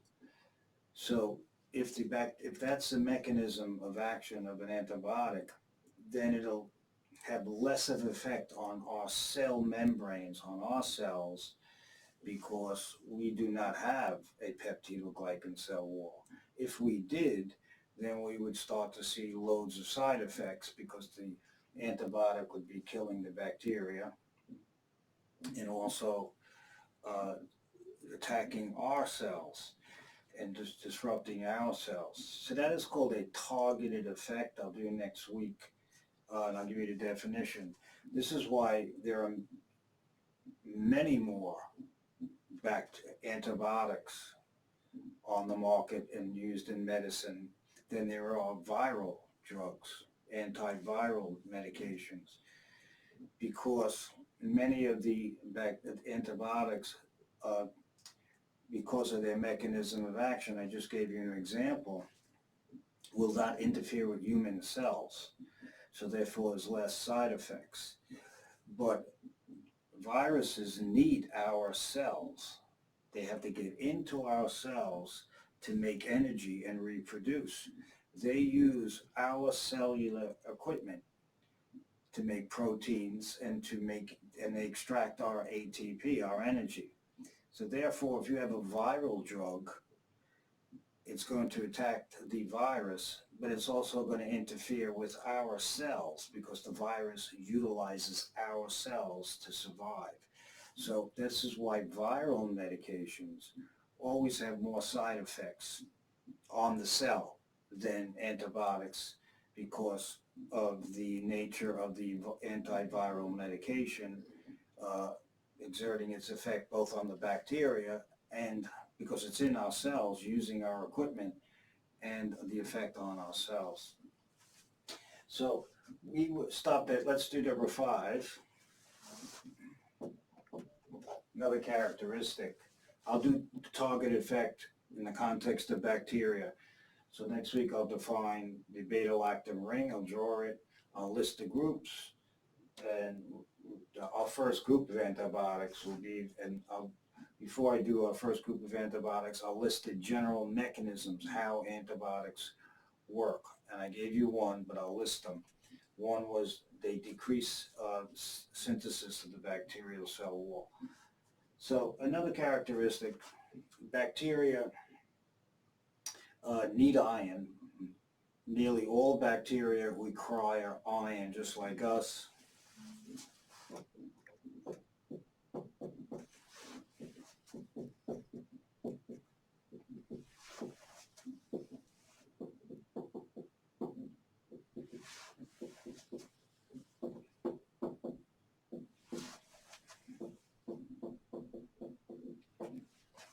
So most bacteria require iron just like we require iron.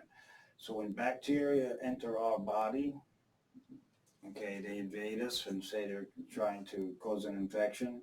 One of the earliest things they'll attempt to do is extract our iron because they need it just as much as human cells need it. So they require iron. There is one notable exception.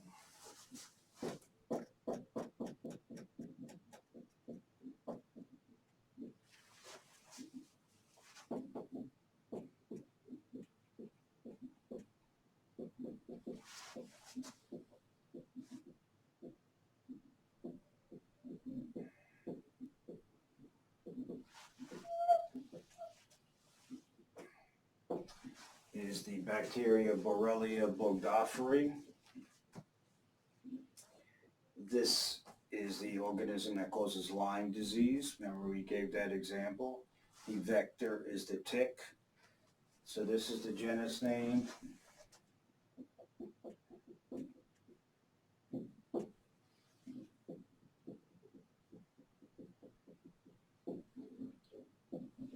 That's the species name. This is a spirochete. So this is not going to fit into our spirochetes stain very poorly. They're very small with gram-positive, with the gram stain. So we use special stains and a special type of microscopy. Use it with light and dark field examination. So these are very small, but this is a spirochete.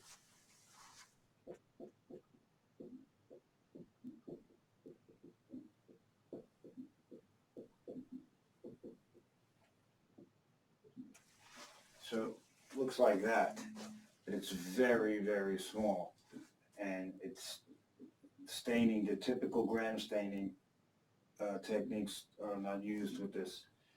So this is called Borrelia burgdorferi bacteria, and this causes Lyme disease. But so this organism does not require iron. That's a major exception. Most other bacteria need iron just like we do. So bacteria secrete different substances to bind to steal our iron, for example.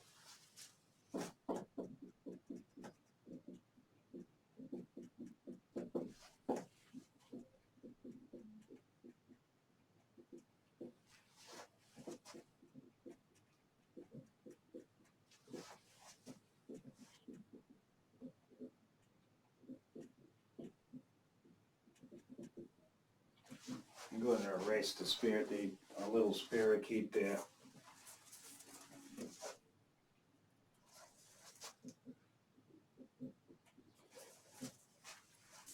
Siderophores, this means iron. S-I-D-E-R-O means iron. Siderophores are structures, chemicals released by the bacteria, and they bind to our iron, so they steal it from us.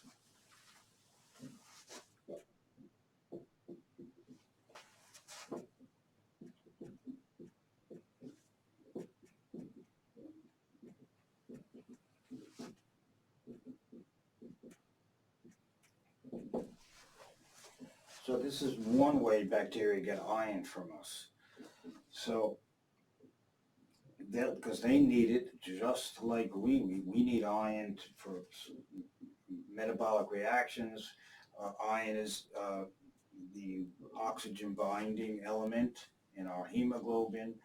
Iron complexes undergoes oxidation reduction in the electron transport chain in the generation of ATP. That's what bacteria also. So bacteria want iron. And once they enter the body, they'll seek to extract it from us. So these are a type of chemical that are released by the bacteria. This binds this is the bacteria.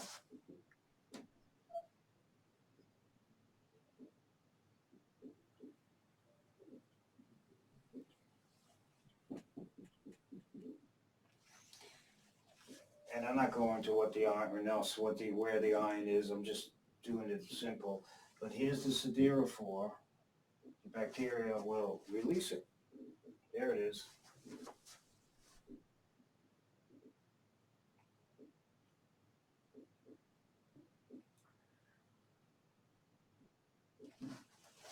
It binds the iron. Now,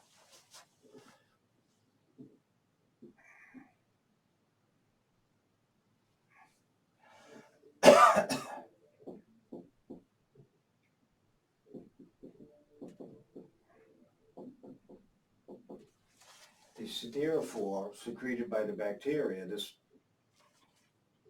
protein, will bind the ion. Now, the bacteria has a receptor on itself, like a door, for this will now bind to the bacteria and deposit the ion that it stole from us in the bacteria. So our immune systems know, they don't really know, they don't talk to themselves saying like, whoa, I know what's going on, but through chemical messaging and stuff, they know what's going on. So what our immune systems do, our immune systems normally sequester iron.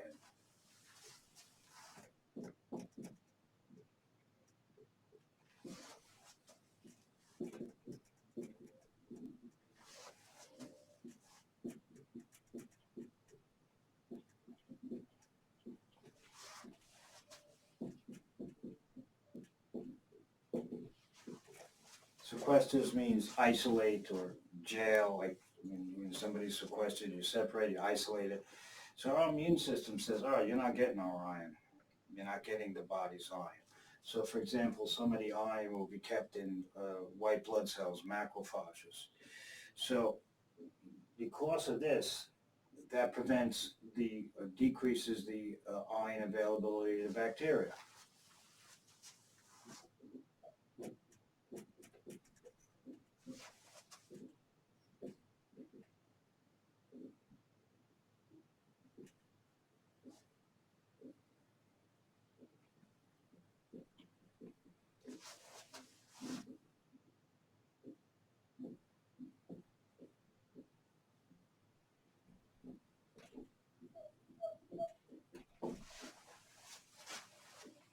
All right, so the macrophages, our immune system, and the white blood cells say, we're not getting it. So I'm not going into where the iron is stored and all that right now, but in an attempt to keep the iron from the bacteria, it also limits the iron's availability to us.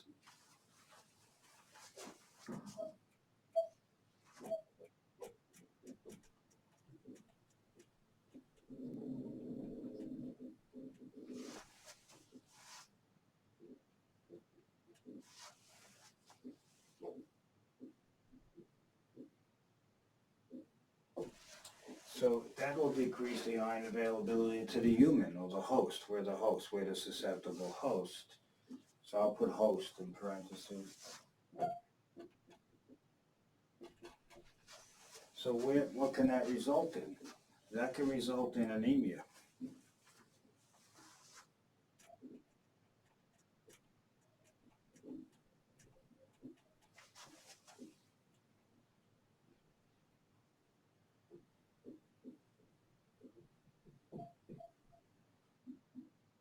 So this is a very important mechanism in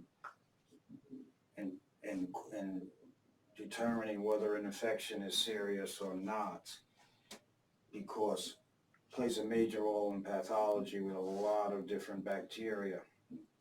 All right, the ability of the bacteria to get our iron. And they have all different mechanisms. I gave you one. They secrete these chemicals which bind our iron and then get it back inside the bacteria. And this, by our immune system reacting and saying, nope, we're going to try to keep the iron from you, but it also keeps the iron from us. We don't use it, for example, in the bone marrow to make red blood cells, because where is the iron? It's sequestered in our white blood cells, who are trying to keep it from the bacteria. So it's a very interesting topic. This plays a major role in disease with infections by bacteria. So I give you one example. So most, as I said, most bacteria, number 5, require iron for their metabolic processes like us. The exception is Borrelia burgdorferi. An example is bacteria secrete siderophores. Sidero means iron, which bind to the iron in the body. The immune system will sequester the iron to try to keep it from the bacteria.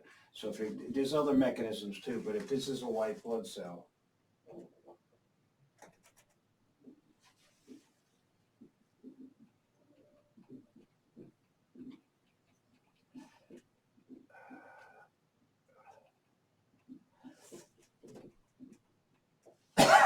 pardon me, the macrophage, which is the type of white blood cell,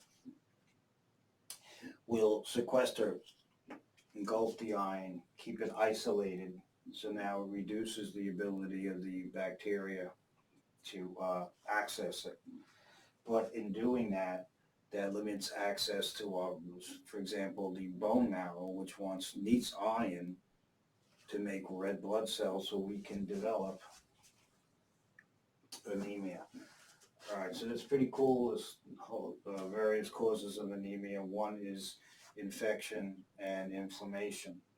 All right, so we're going to erase this.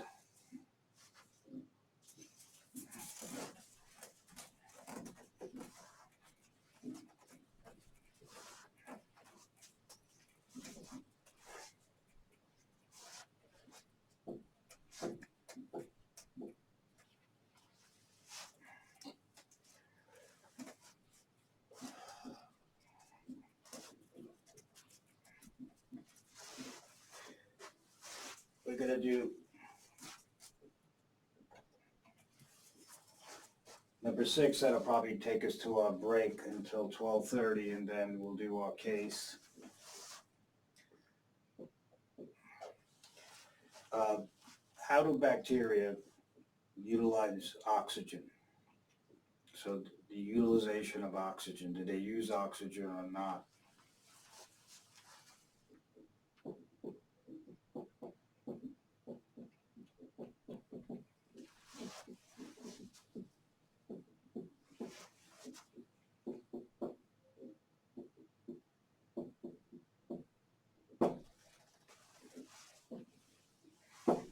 So you're going to hear these terms. I'm just going to give you the 3. There's other terms associated with this. So the first is a bacteria is called an obligate aerobe.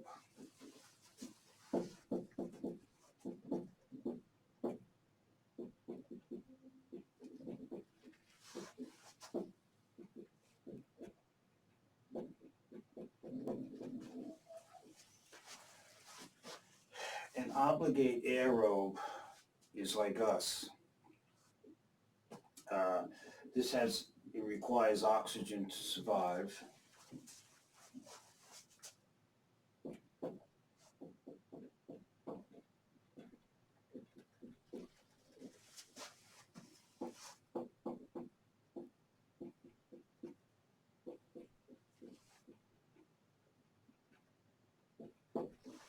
So, in the absence of oxygen, obligate means it's obligated. It has to have oxygen. So this has all the enzymes necessary to metabolize oxygen.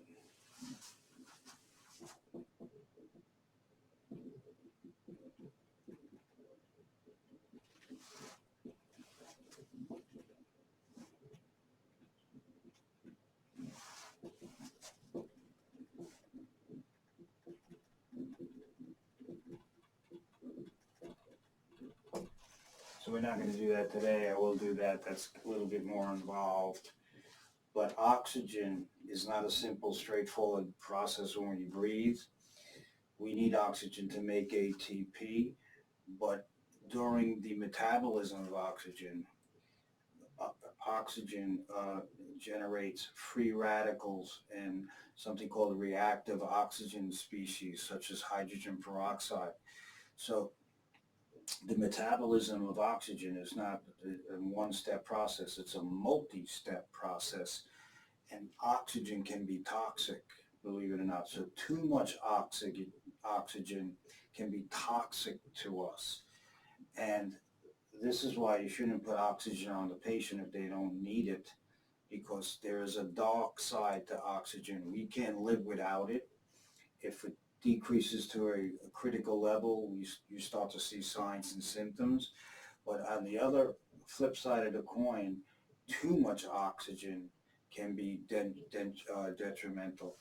So if you recall anything, too much is, if taken too much, reaches critical levels. Once it reaches that critical level, then it'll start to act like a poison. And that's when you start to see these signs and symptoms of toxicity.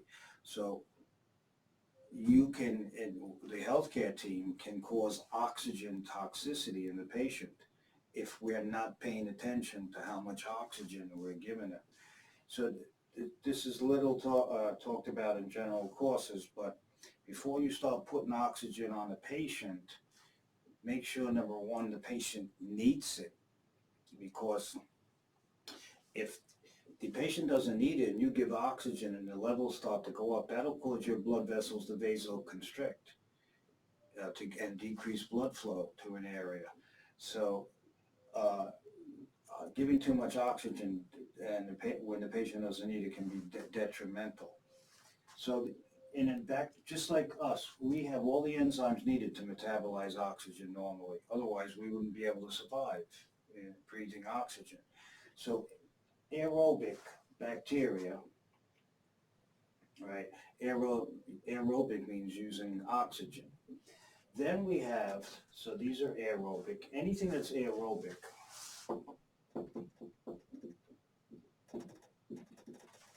is in the presence of oxygen.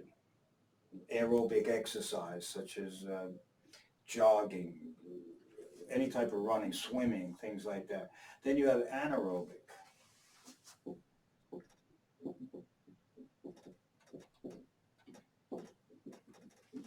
That's in the absence of oxygen. So the next is the second type of bacteria is something called a facultative anaerobe.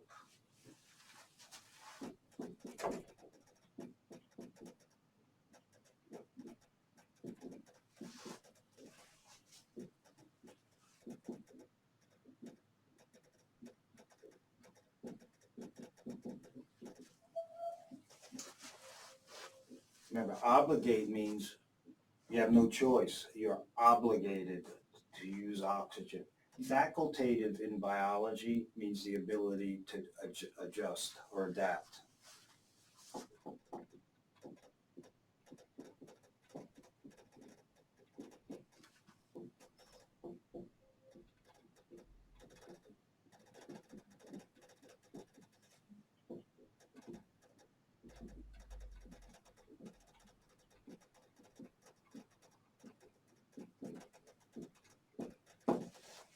So we humans use facultative mechanisms also with certain types of weight, when we lift weights and stuff. So once again, humans, we need oxygen to survive long term, but we, for 30 seconds or so, depends on what textbook, we also generate energy through anaerobic mechanisms. So some bacteria are just like us. So a facultative anaerobe, don't be fooled by the term anaerobe. These prefer to have oxygen just like us. We'll die without oxygen. But with facultative anaerobes, they prefer oxygen.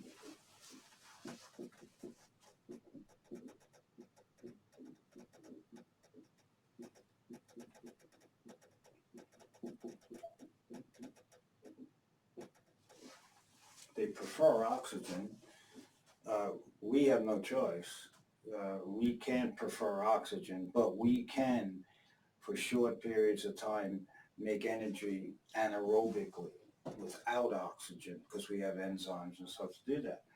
So they prefer it, but they have the ability to survive without oxygen.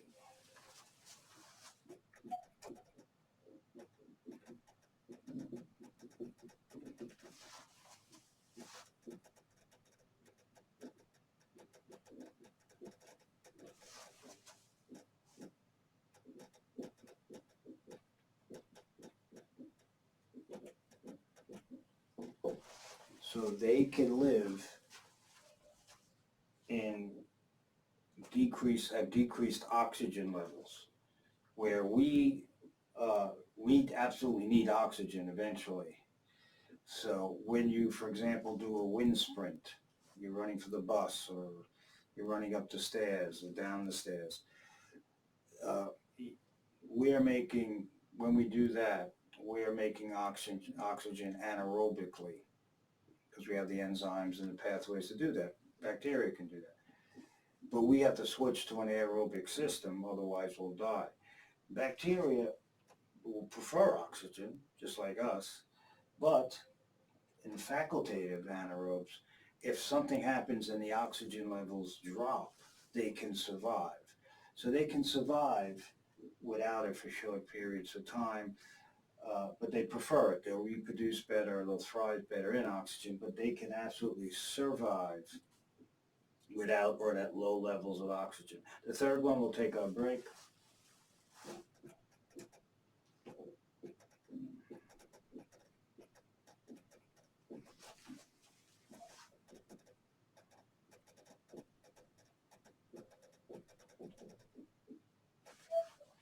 Some bacteria are obligate anaerobes, so they prefer no oxygen or low oxygen levels.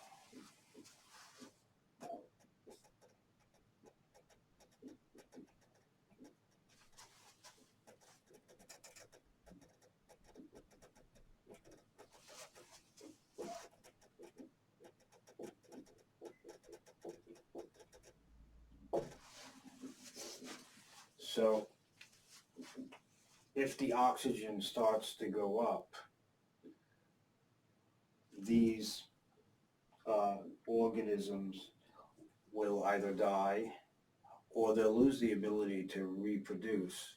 So they won't increase in number, or they won't increase their ability to invade. All right, so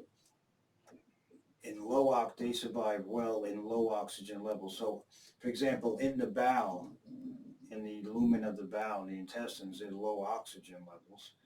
And so these organisms, many of the organisms that survive in our colon are anaerobes. And there's other exceptions, we'll examples another time. So obligate aerobes, they require oxygen. As soon as you start decreasing the oxygen, they're going to stop reproducing. Eventually they'll die if the oxygen drops low enough. Facultative anaerobes, they prefer oxygen also, but if the oxygen levels decrease, they can survive. Okay, we will survive for only a very short period of time, because after 2 to 3 minutes without oxygen, we will cells will start to die. Obligate anaerobes are bacteria that prefer no oxygen or low oxygen levels. So we use this all the time in medicine. Certain types of infections and ulcers have a predominant anaerobe population, and so what we do is we put them in hyperbaric chambers to increase the oxygen levels, the pressure, the atmospheric pressure, and the oxygen levels, and that's how we kill the anaerobic organisms. So we use that all the time in clinical medicine. Some hospitals you'll see have a hyperbaric chamber. They have a floor or part of the hospital with a chamber.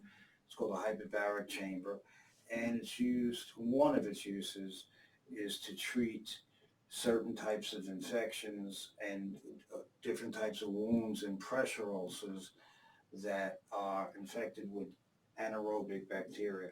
So that's all I'm going to say. We're going to finish and pick that up next week. Next Friday we'll do the antibiotics, and we're going to do, I'll finish some of the characteristics, of course. We're going to do our first bacteria, Streptococcus pyogenes and Staphylococcus aureus, some of those big diseases. At 12:30 we'll do a case today, and then after a case we'll be done. All right, enjoy your break. Okay, welcome back from your break. Class, we'll do a quick case that's very common and then conclude for today.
Okay, this is a typical case.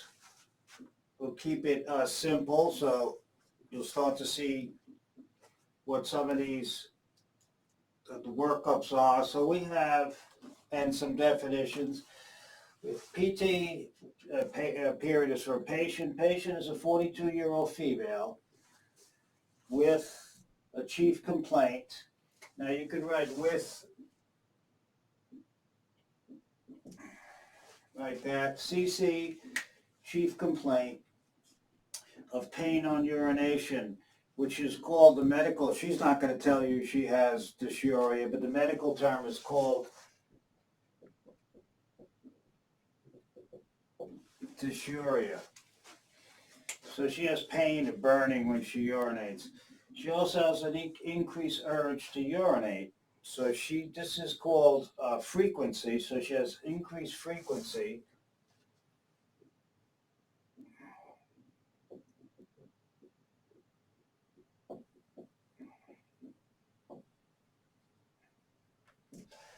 And I left out she's like every 5 minutes, 10 minutes, she has the urge to go to the bathroom. She feels like she has to go. And that's the urge. And the frequency is the amount of time she has to go. So she every 10 minutes, depending on the extent of the infection, it's very uncomfortable for the patient. She has decreased volume of urine, so she has the feeling to go to the bathroom. She goes several times over the course, depending on the extent of the infection, could be many, many times in an hour she feels she has to go. But there's very little urine or no urine being produced. Her bladder is irritated. It's inflamed. So hence, when the bladder gets inflamed, it will trigger the urge, the micturition reflex, the urge to urinate. She also complains of lower abdominal pain or an ache. The episode began 2 days ago, and it's been getting worse, so she's decided to see the doctor. Okay, so we'll do a vital signs first because we want to make sure that there's initially nothing serious or life-threatening going on. So her blood pressure is 110/70. That's if she had a history of hypertension and a baseline data of a blood pressure of 160 over, say, for example, 90, and all of a sudden it's down to 110/70 without any intervention, we got to be maybe concerned. But this is her normal blood pressure, which is excellent blood pressure. I wish I had that blood pressure.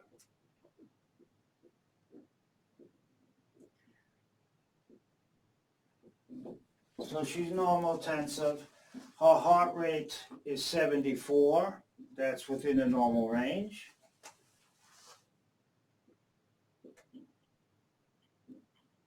So within normal limits. The heart rate, as you learned in nursing, they probably told you 60 to 100. Some books have it 60 to 90. So hers is 74, so she's well within the normal range no matter what parameter or resource you're looking at. Respiratory rate is 15. She has no breathing problems, within normal limits. Once again, the respiratory rate, depending on what book, can either be 12 to 18, 14 to 20. So it depends on what your nurse instructor, what book they're using, and it's going to vary slightly in different textbooks. Her temperature is 98.7, so she's afebrile.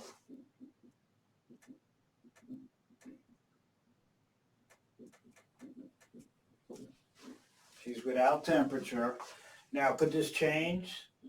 Yes, but with her condition, a temperature is not common, but does it happen? Yes. A high temperature is distinctly uncommon. So if she was to have a temperature with this, it would be low grade temperature, maybe 100, 100.5. If the temperature starts to go really high, then you have to start to think of something else is going on in the urinary tract. Her pulse ox is 98%. That's within normal limits. So I'm not going to do her lungs now and her physical assessment. We'll start to tie that all in when we do another case with the pneumonia. So there's nothing acute going on, and she's in no apparent distress. She's alert, oriented type 3. She knows where she is, what time it is. She knows who she is. She's articulate. She's a good historian. She appears a stated age. She's well kept. So note is an increased frequency with low volume void. She has to keep going to the bathroom even when she's talking to you. She's got to get up. She's got to go to the bathroom. And there's little to no urine output. She does have suprapubic tenderness. When you have suprapubic tenderness, this is an area, the suprapubic area,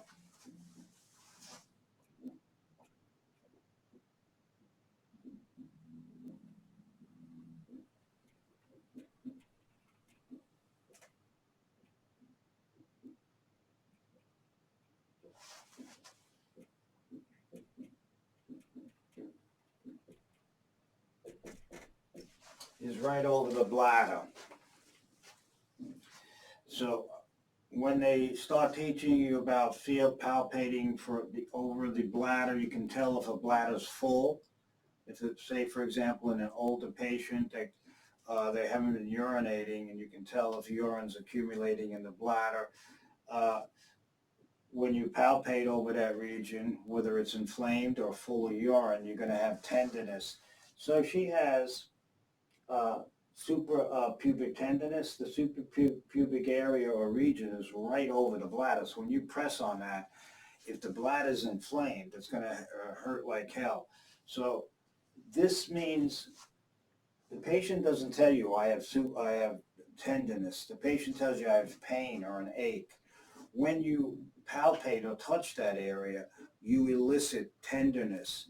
So it is the nurse or the doctor or PA, nurse practitioner, who's pressing that area, you elicit the tenderness. So I complain of pain here. The doctor who's ever examining me touches different areas and then hits this area, and I say that hurts. The doctor says tenderness in this area. So she has suprapubic tenderness. So that's starting to make sense. It all ties into her complaint, which is pain on urination, frequent urge, low volume, void, and she has this little abdominal ache times 2 days. So we're going to erase this now.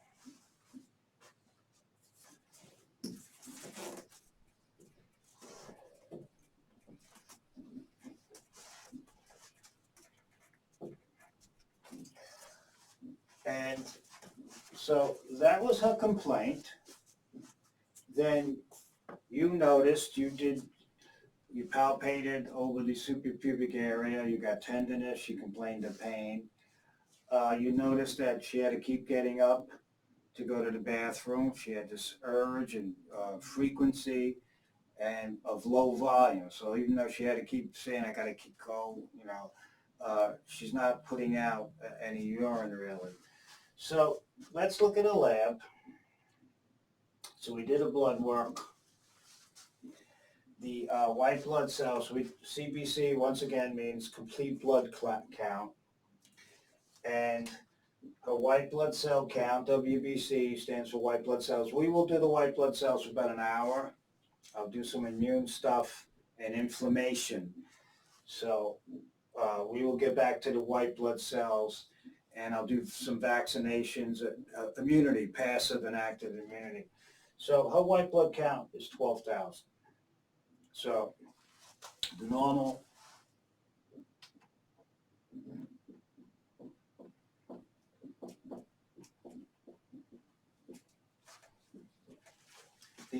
is 5,000 to 10,000. This is your total white blood cell count.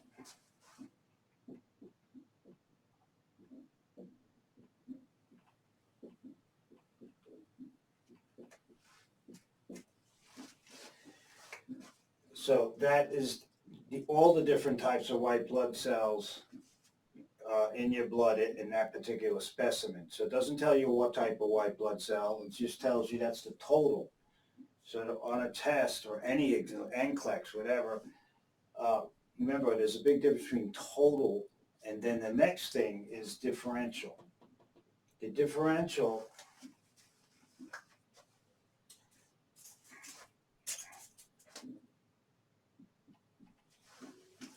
make that correction, fills, I left out the L.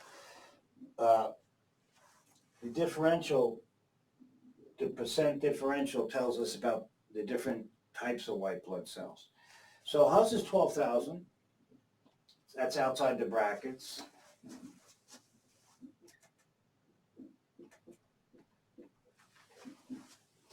So there's an increased total white blood cell count.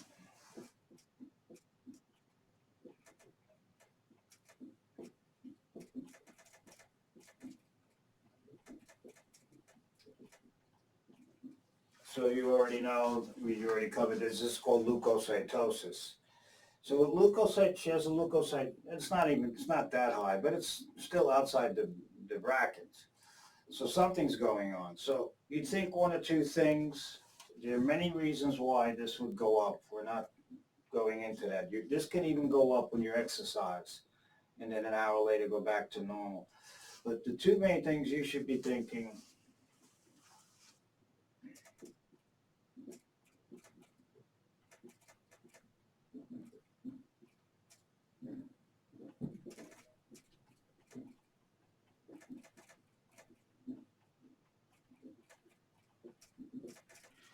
is infection and inflammation. So you can have a high white blood, you can have an inflammatory reaction and not have an infection. I can sprain my ankle, you can just twist a knee, hit an elbow, whatever, step on a nail, whatever, and have an inflammatory reaction but not have an infection. That can make your white blood cell count go up. But then you also got to, these are the two big ones, infections, there are other causes. So the next thing, she has leukocytosis, so that's high. So this is, let's put it here. So this is high.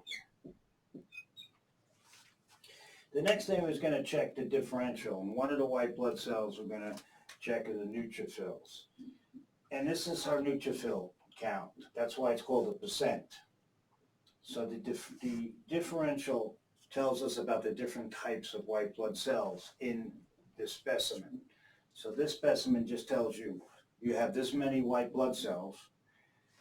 When you do the differential, it's telling you the different amount of the different white blood cells. So the neutrophils. So what this means is, just explain it quickly. Well, let's do this. The normal neutrophil count, differential is, I'll put it here.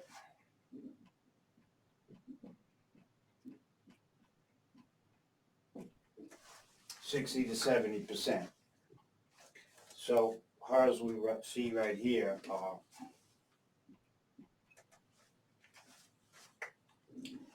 it's elevated. She's 74%. So what does this mean? So students have a little problem with this, but some books have it slightly different range. So depends once again on the lab that you're a hospital or doctor's office will be using. So 60 to 70%, hers is high, and I'll tell you what that is called. But what does this mean? That means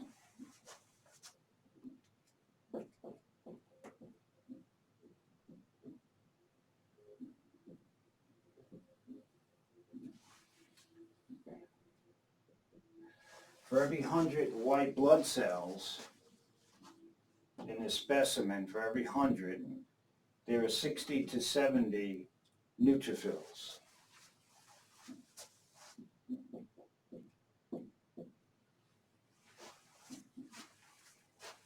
So that's why it's called the percent. If you're dealing with percentage, the bottom number, unless they give you the other data, the bottom number is the denominator is going to be 100. So the percent differential means when the lab is doing this, every 100 white blood cells, you're going to look at the different types of white blood cells. So normally, out of 100 white blood cells in this specimen, 60 to 70 of them should be the neutrophil. So in this case, for example, hers is 74, so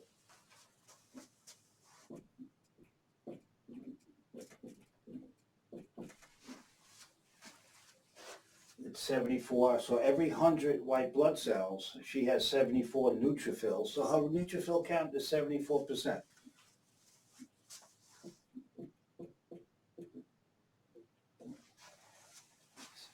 So it's elevated, and that is called neutrophilia.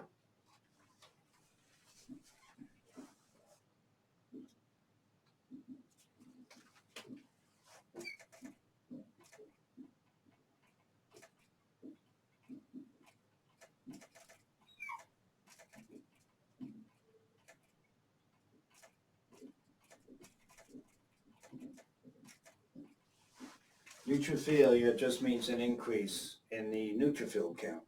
And she has it. Hers is 74. I'll put 74 over here so you can see it. She has neutrophilia. So normally, say if I counted, say if this was 64. Say if a neutrophil count was 64 instead of 74, be in the normal range. So what that means is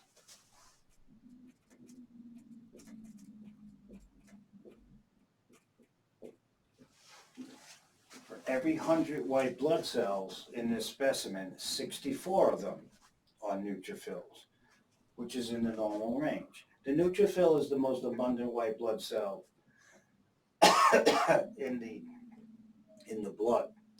So now you start to see when they talk about the differential. Well, I'll do the differential. I'm going to do all the white blood cells that are involved in a differential and the different percentages.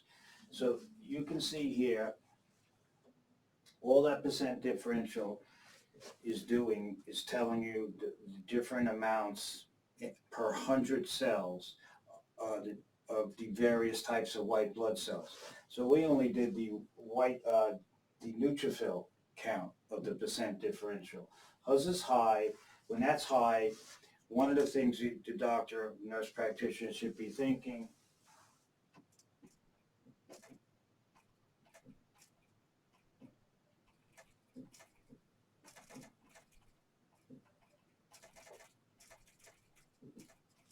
is bacterial infection. Are there other things that can increase a neutrophil count? Of course, but that's one of the most common. So she has a high white blood cell count. So I'm thinking infection or inflammation. She has a high neutrophil count, so I might be saying, all right, now I'm thinking bacteria. Okay, so she has both infection and inflammation. Usually, when you have an infection, you always have inflammation, but you can have inflammation without infection. There are many causes of inflammation. Infection is only one cause. So she's got both. She has an infection and she has an inflamed bladder. I'll give you the term in a minute. So we're going to check the urine analysis. In the urine analysis, she has high white blood cell count. I'm not going to worry about the numbers right now. She has a high red blood. She has high white blood cells, increased number of red blood cells in her urine specimen. And we're going to do this. So I'm going to erase this here now.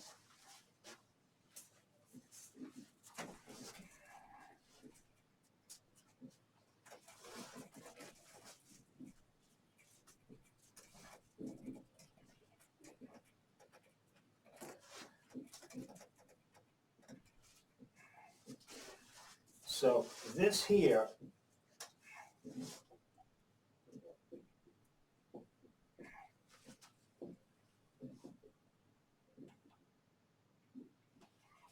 is when we do a routine urine analysis.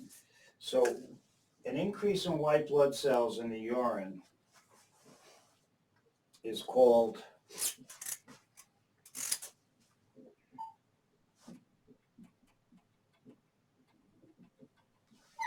pyuria. I know, PY means pus, urea means, of course, referring to urine, but pyuria takes on a term in medicine and nursing. The patient has, the doctor says, or the nurse practitioner, pyuria. That means there's an increase in white blood cells in this patient's urine. The patient also has an increase in red blood cells in the urine. This is called hematuria.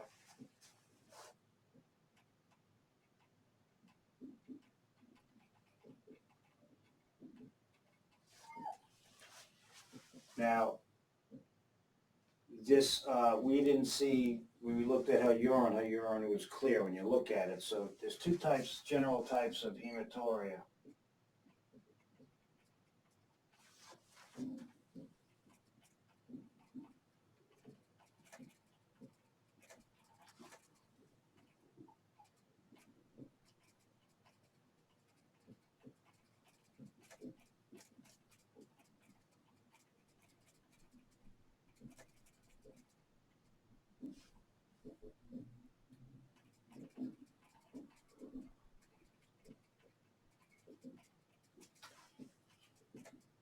So the first type is called gross hematuria or macroscopic. This means you can see the blood, the urine's red. So there's so many red blood cells in the urine, the urine will appear bloody. Of course, you got to make sure the patient's not menstruating, and there's other causes for red urine, such as rifampin, that the antibiotic will, rifampin will discolor your urine, your sweat, your tears, will change it to a reddish color. But we're not worrying about other causes of red urine where we're dealing with a UTI. So she has hematuria, and we didn't see any urine, blood in the urine. We didn't see it. But that is, when you can see it, it's called gross or frank hematuria. Also macroscopic. Anything macro means large. Anything that means you can see it with the naked eye. So when you see macroscopic changes like to a wound or on an organ, that means you can actually, the heart, you can actually see the changes. Microscopic changes means you need a microscope to examine the tissues and stuff. So she has microscopic hematuria. This means micro means small. That means it has to be seen with a microscope. So the urine looks fine, a little cloudy, but I'm not going into all the characteristics right now. But it's not red. But when they looked under the microscope, you saw the red blood cells under the microscope. So that is microscopic hematuria. Either one can be very serious or not serious. So just because you have red urine, you have blood in your urine, you can see it. That might not be a super serious thing. On the other side, you could have microscopic hematuria. The urine looks fine, and you see red blood cells under the microscope, and the patient could have something very serious. So that doesn't mean, that does not equate to the seriousness of the condition. So once again, gross hematuria or macroscopic, sometimes they say frank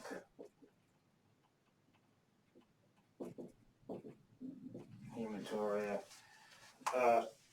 means you can see the blood. Microscopic hematuria, once again, you see with the microscope. Then you could also check for hemoglobin in the urine. You could do dipstick, but I'm worried about that. So these are important clues. There's something going on. She has white blood cells in the urine. She has red blood cells. It makes sense. She has what I'm going to tell you, she has a bladder infection, UTI. We also have these two tests.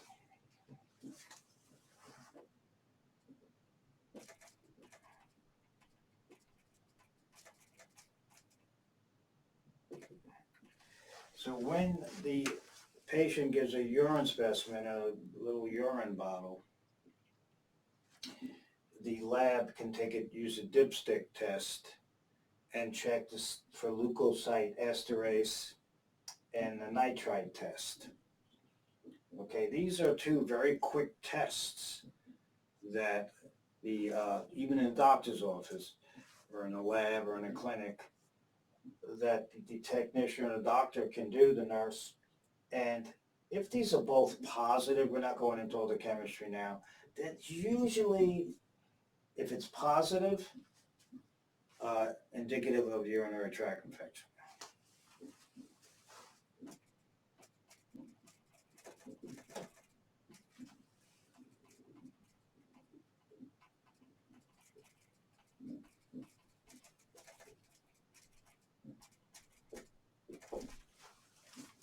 So both of us are positive, and we're not going to go into all the chemistry now.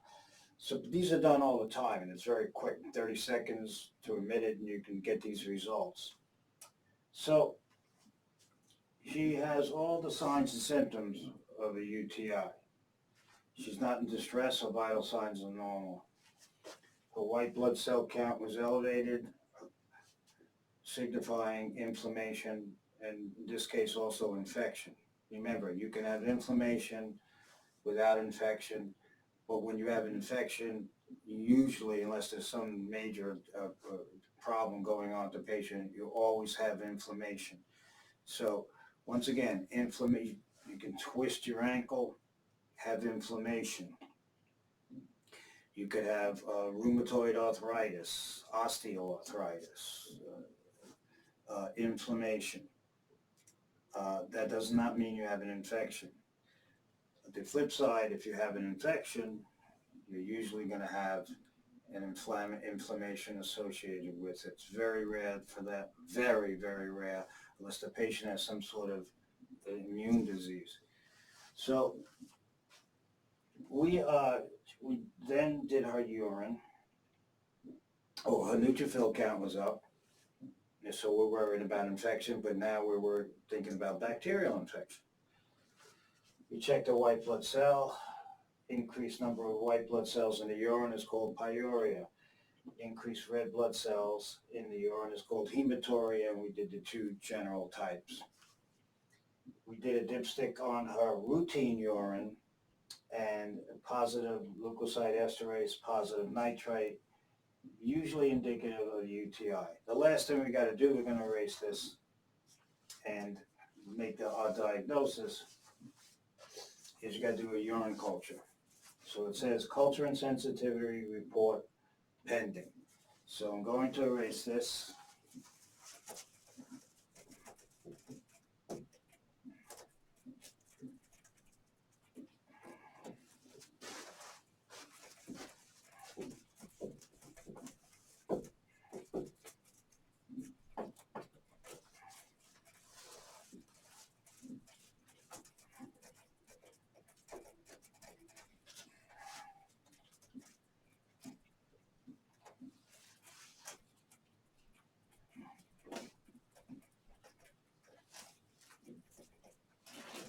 See, you must do a urine culture.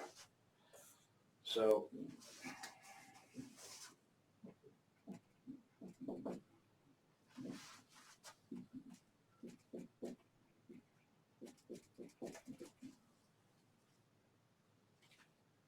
you do a urine culture, and a routine urine analysis is always going to have some contaminants in it, bacteria that are, or other organisms that are not causing the infection. So you want to do a culture. Okay, so a culture is, a urine culture has a numeric threshold. So what you're doing is you're getting a urine specimen.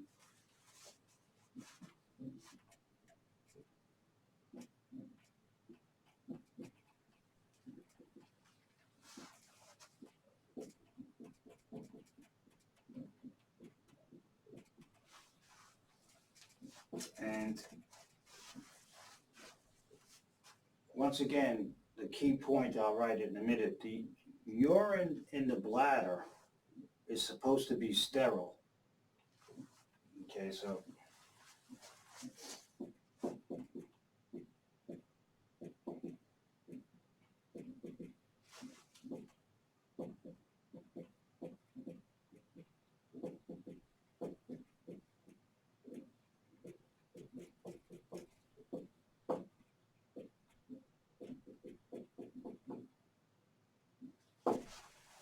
okay, it's not supposed to be any organisms in there. The urine came from the kidneys, the bladder stores the urine.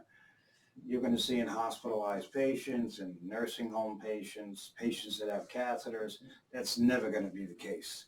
You're going to have some organisms in the bladder, but they may not cause infection, but they may be contaminants. They're just colonizing it. So we want to get a urine culture. We want to find out what organism it is.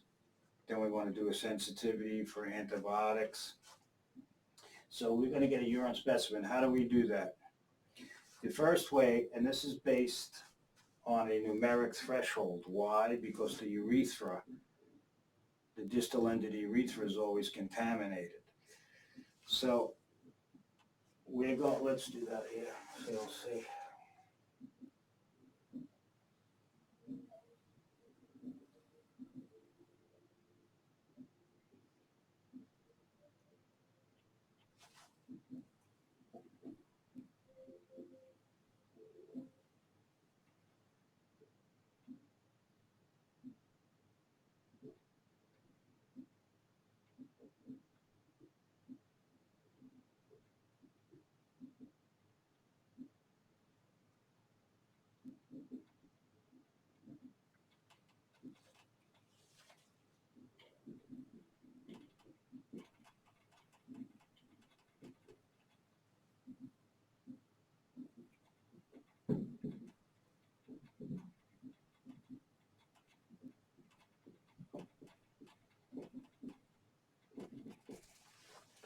So this is the urinary system, and the kidneys make the urine.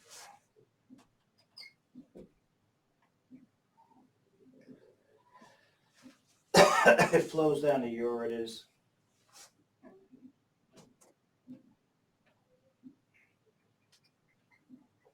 And is stored in the bladder, and then the urine actually exits the body via the urethra, the male and female urethra. But in males and females,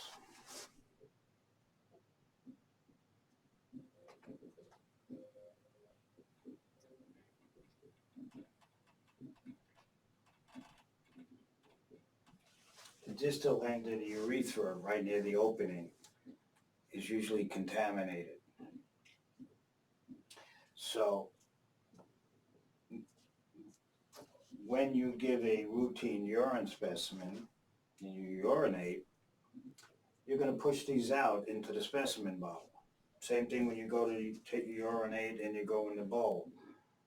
Okay, you're going to urinate. That's why drinking lots of water and frequent urination decreases the incidence of urinary tract infections. It keeps cleaning.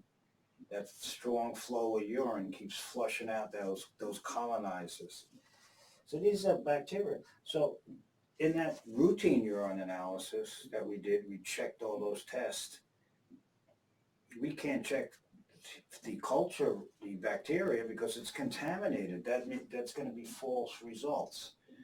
So we're checking for stuff here. If this patient has a UTI, which he does, the bacteria is going to be here. So if we have her just do a regular specimen, it's going to be contaminated with down here. So now you're not going to, it's going to be useless. So what we do is we get our urine specimen. So this is not a routine urine. This is a culture, a urine culture. There's two ways.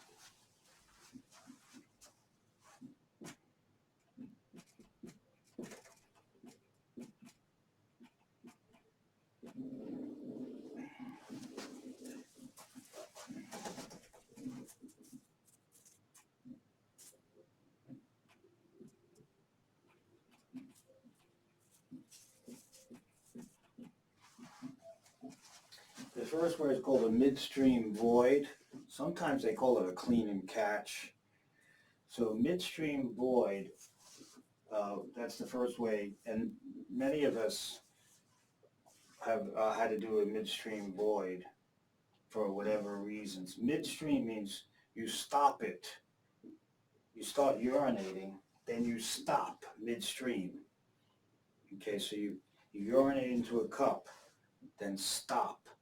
Then you take a cleansing agent, clean the urethra, and then you continue to urinate. So it's the second part of the urine, the voiding, that you put into a culture cup.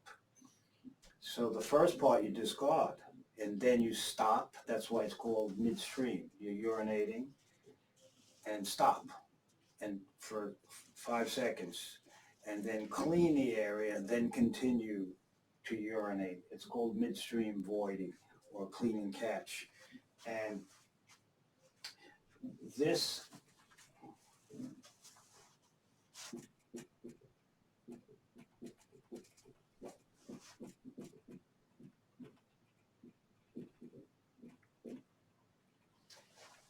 if the culture report comes back, it's positive. If you have 1 times 10 to the 5th, CFU means colony forming units. That's, just think of it as bacteria per ml of urine. If it's below that, it's not considered positive. The second way, and I'll show you why that these are important, that's why you have numeric thresholds. Why do we have numeric thresholds? It's because we have contamination by the distal urethra. All right, the second way is you're going to do catheterization. You're going to put a catheter into a bladder to get a specimen.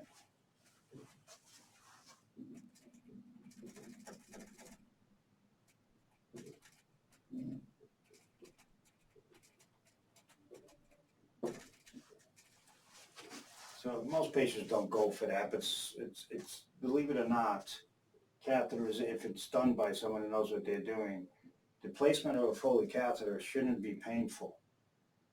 It sounds painful. I've been catheterized once in my life, and I said, "Oh my God!"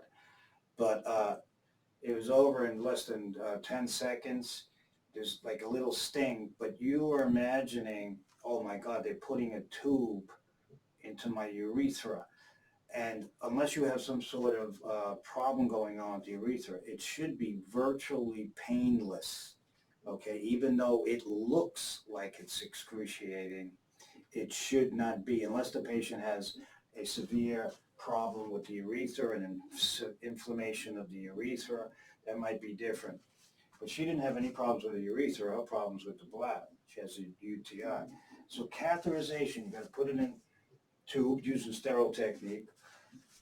But this also has a numeric threshold. So I'm gonna put here, depends.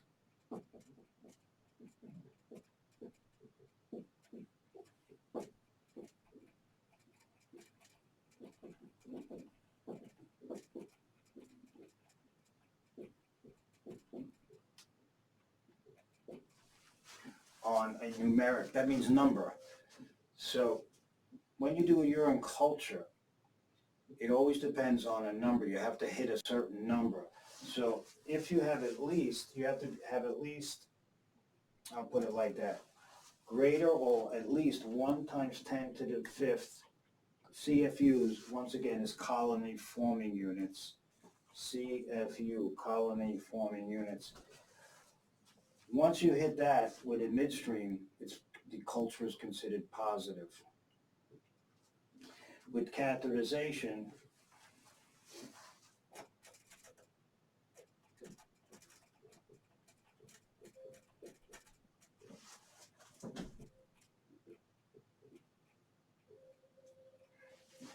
it's less, it's 1 times 10 to the 2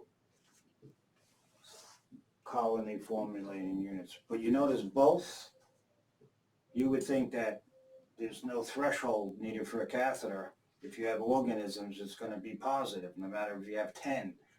But because of this contamination, even if you do it midstream, that doesn't mean you're going to wipe out all those colonizers. Even if you do the catheterization and you clean the area well and sterile, you can still have the colonizers. So that's why you have to have a numerical threshold for the specimen. So she did a midstream. She don't want anything to do with catheterization, and why would we want to catheterize a healthy, alert, and oriented woman? So it came back. All right, so it was over the threshold, right? So she's positive. Now, what's the organism? So I'm going to erase this. So once again, when we do a urine culture, it's based on a numerical or a numeric threshold. You have 2 main ways: midstream void. You do that in healthy people, even no matter what their age. If they can follow the directions and do it properly, that's the way you go. But some people, they have no choice. You have to catheterize them to get the specimen. Remember, urine is normally sterile, but because of the presence of bacteria at the end of the urethra, you're going to get contamination that can confuse everything. So to minimize that, we do the midstream void with a numerical threshold or catheterization with a numerical threshold. So once you hit that threshold or above, you're considered positive. So she had hit that threshold. She had greater than 1 to, she had like 1 times 10 to the 8th. Okay. She did a midstream. So now, let's see, you're going to now identify the organism. So this is it. We're going to erase this.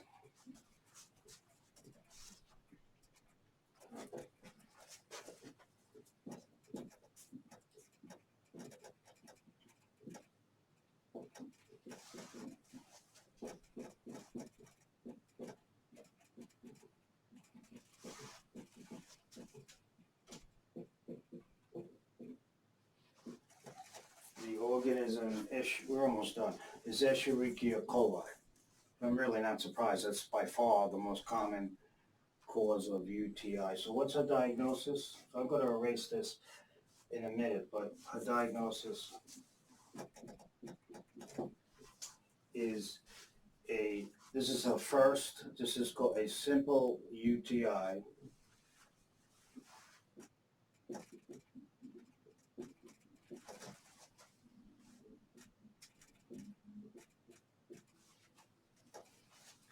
So simple means it's uncomplicated.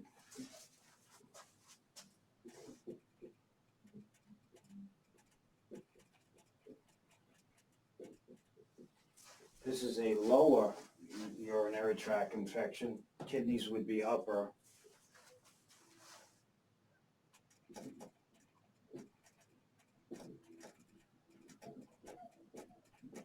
So she has cystitis, which it means, literally means inflammation of the bladder. But let's put our Escherichia coli in. She has inflammation, right, and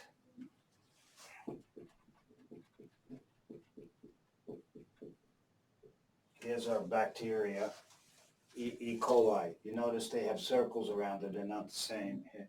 So she has cystitis, which means inflammation of the bladder, which today means infection of the bladder.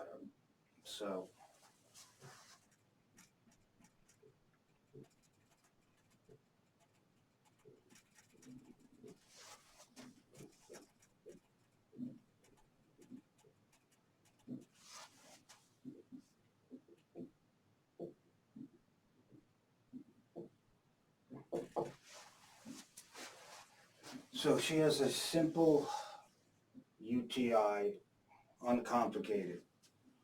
It's called, if they don't call it a UTI, they'll say cystitis. So cystitis means inflammation of the bladder and infection. So she has a cystitis, a lower UTI. Upper UTI is here, that's more serious. She displayed all the signs and symptoms of a lower urinary tract infection, cystitis, and the organism was not unexpected, it was Escherichia coli. There are other organisms we will do at another day, but there are other organisms. Oh, we're almost done. So I'm going to erase this. Oh, not yet. So I'm going to erase this here.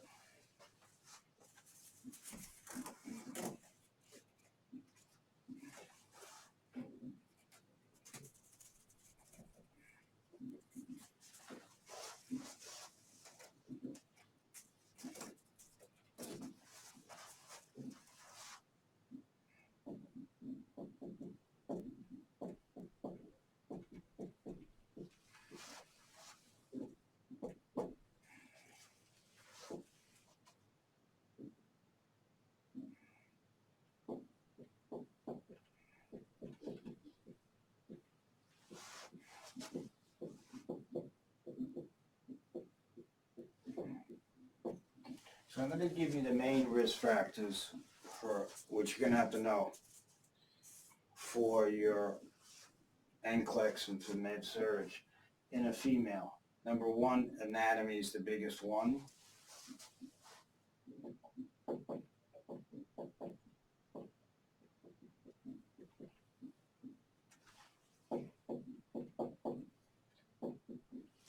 Anatomical is a major risk factor because the female has a shorter urethra than the male.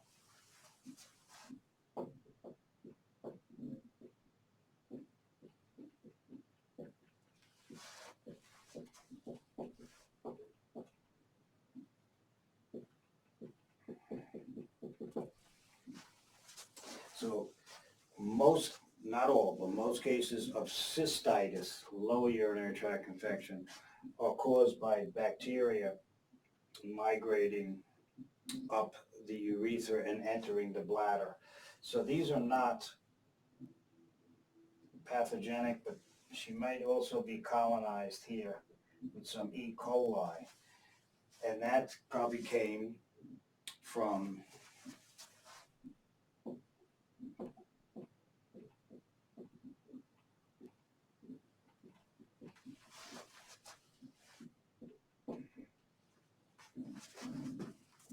let's erase this.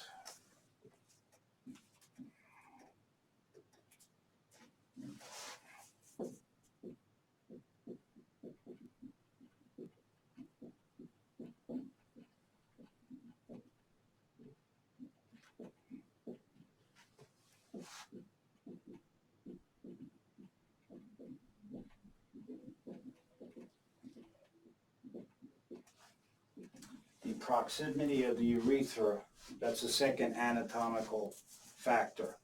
So the first is females have shorter urethras.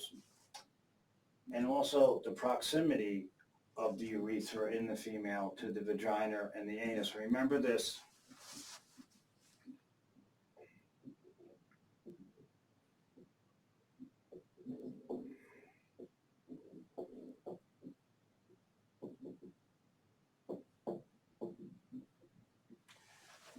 UVA, think of UVA light, because you're going to get this in clinicals and on tests.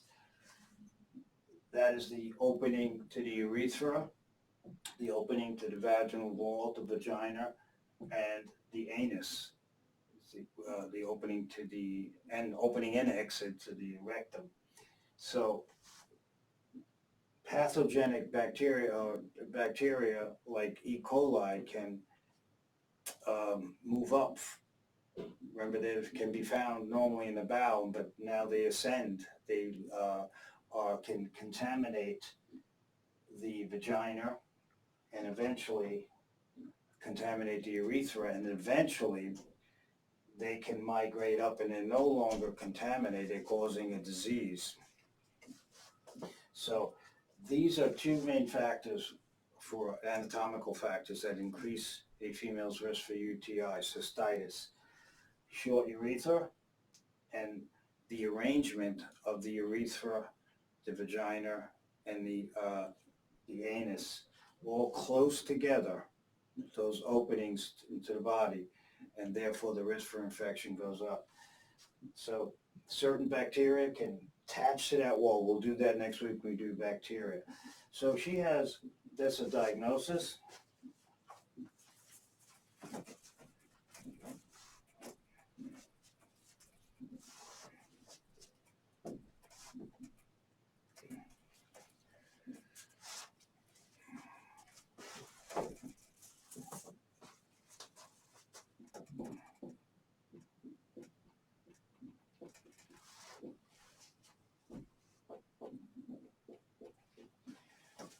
There's something you'll see called a on a chart, complicated UTI, or in an office or clinic.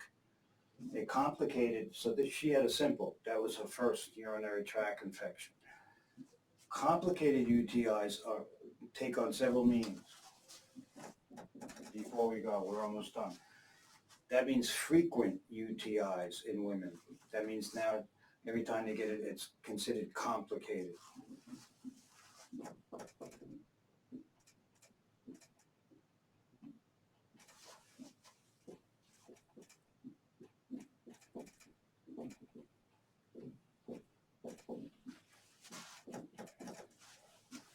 A complicated urinary tract infection or lower, such as cystitis, bladder infection, would be considered in men. So, in UTIs in men.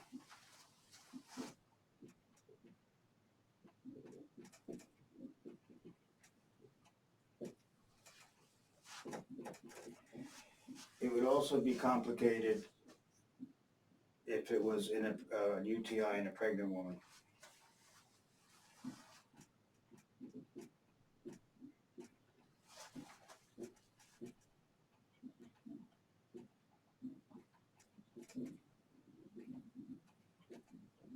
So as soon as the female has several UTIs, it's no longer called simple. So when she's diagnosed and given the antibiotics, it's just called complicated. That's just the way it is for the insurance companies and the medical books. If it's a UTI in a man, it's considered complicated. UTIs in men are rare. There are certain conditions that predispose. I'll list that in a minute. UTI in pregnant women now is considered a complicated UTI.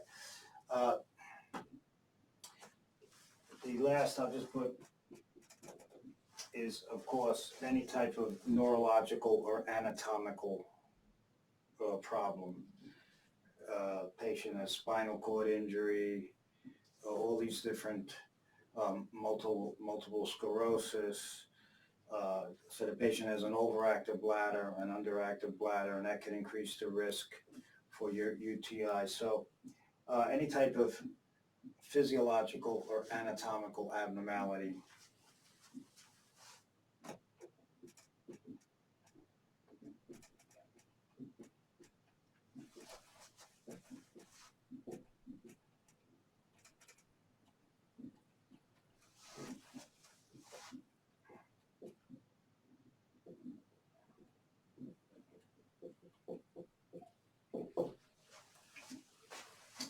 Okay, so once again, spinal cord injury, as a matter of fact, UTIs are very common in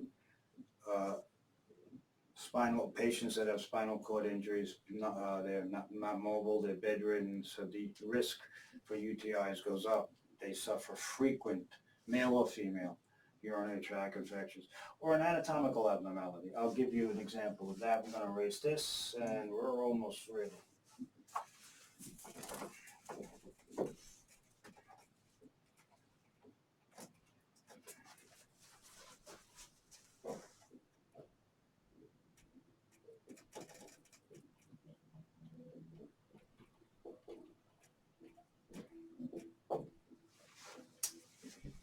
The acystocele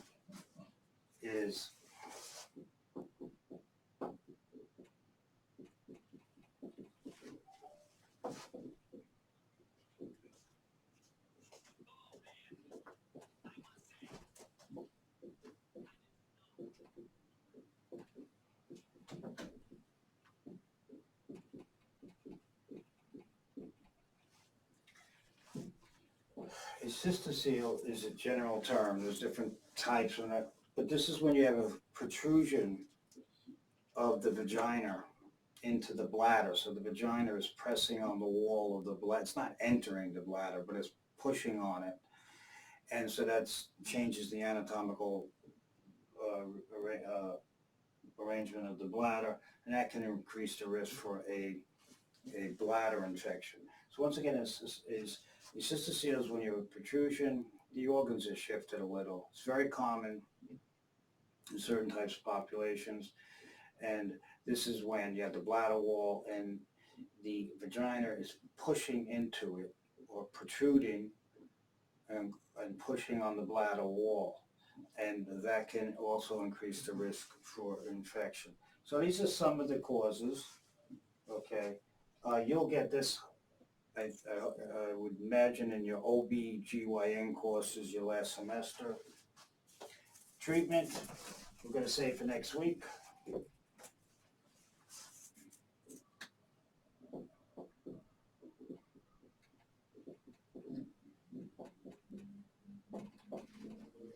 I'll give you the antibiotics next week, but treatment, of course, is antibiotics.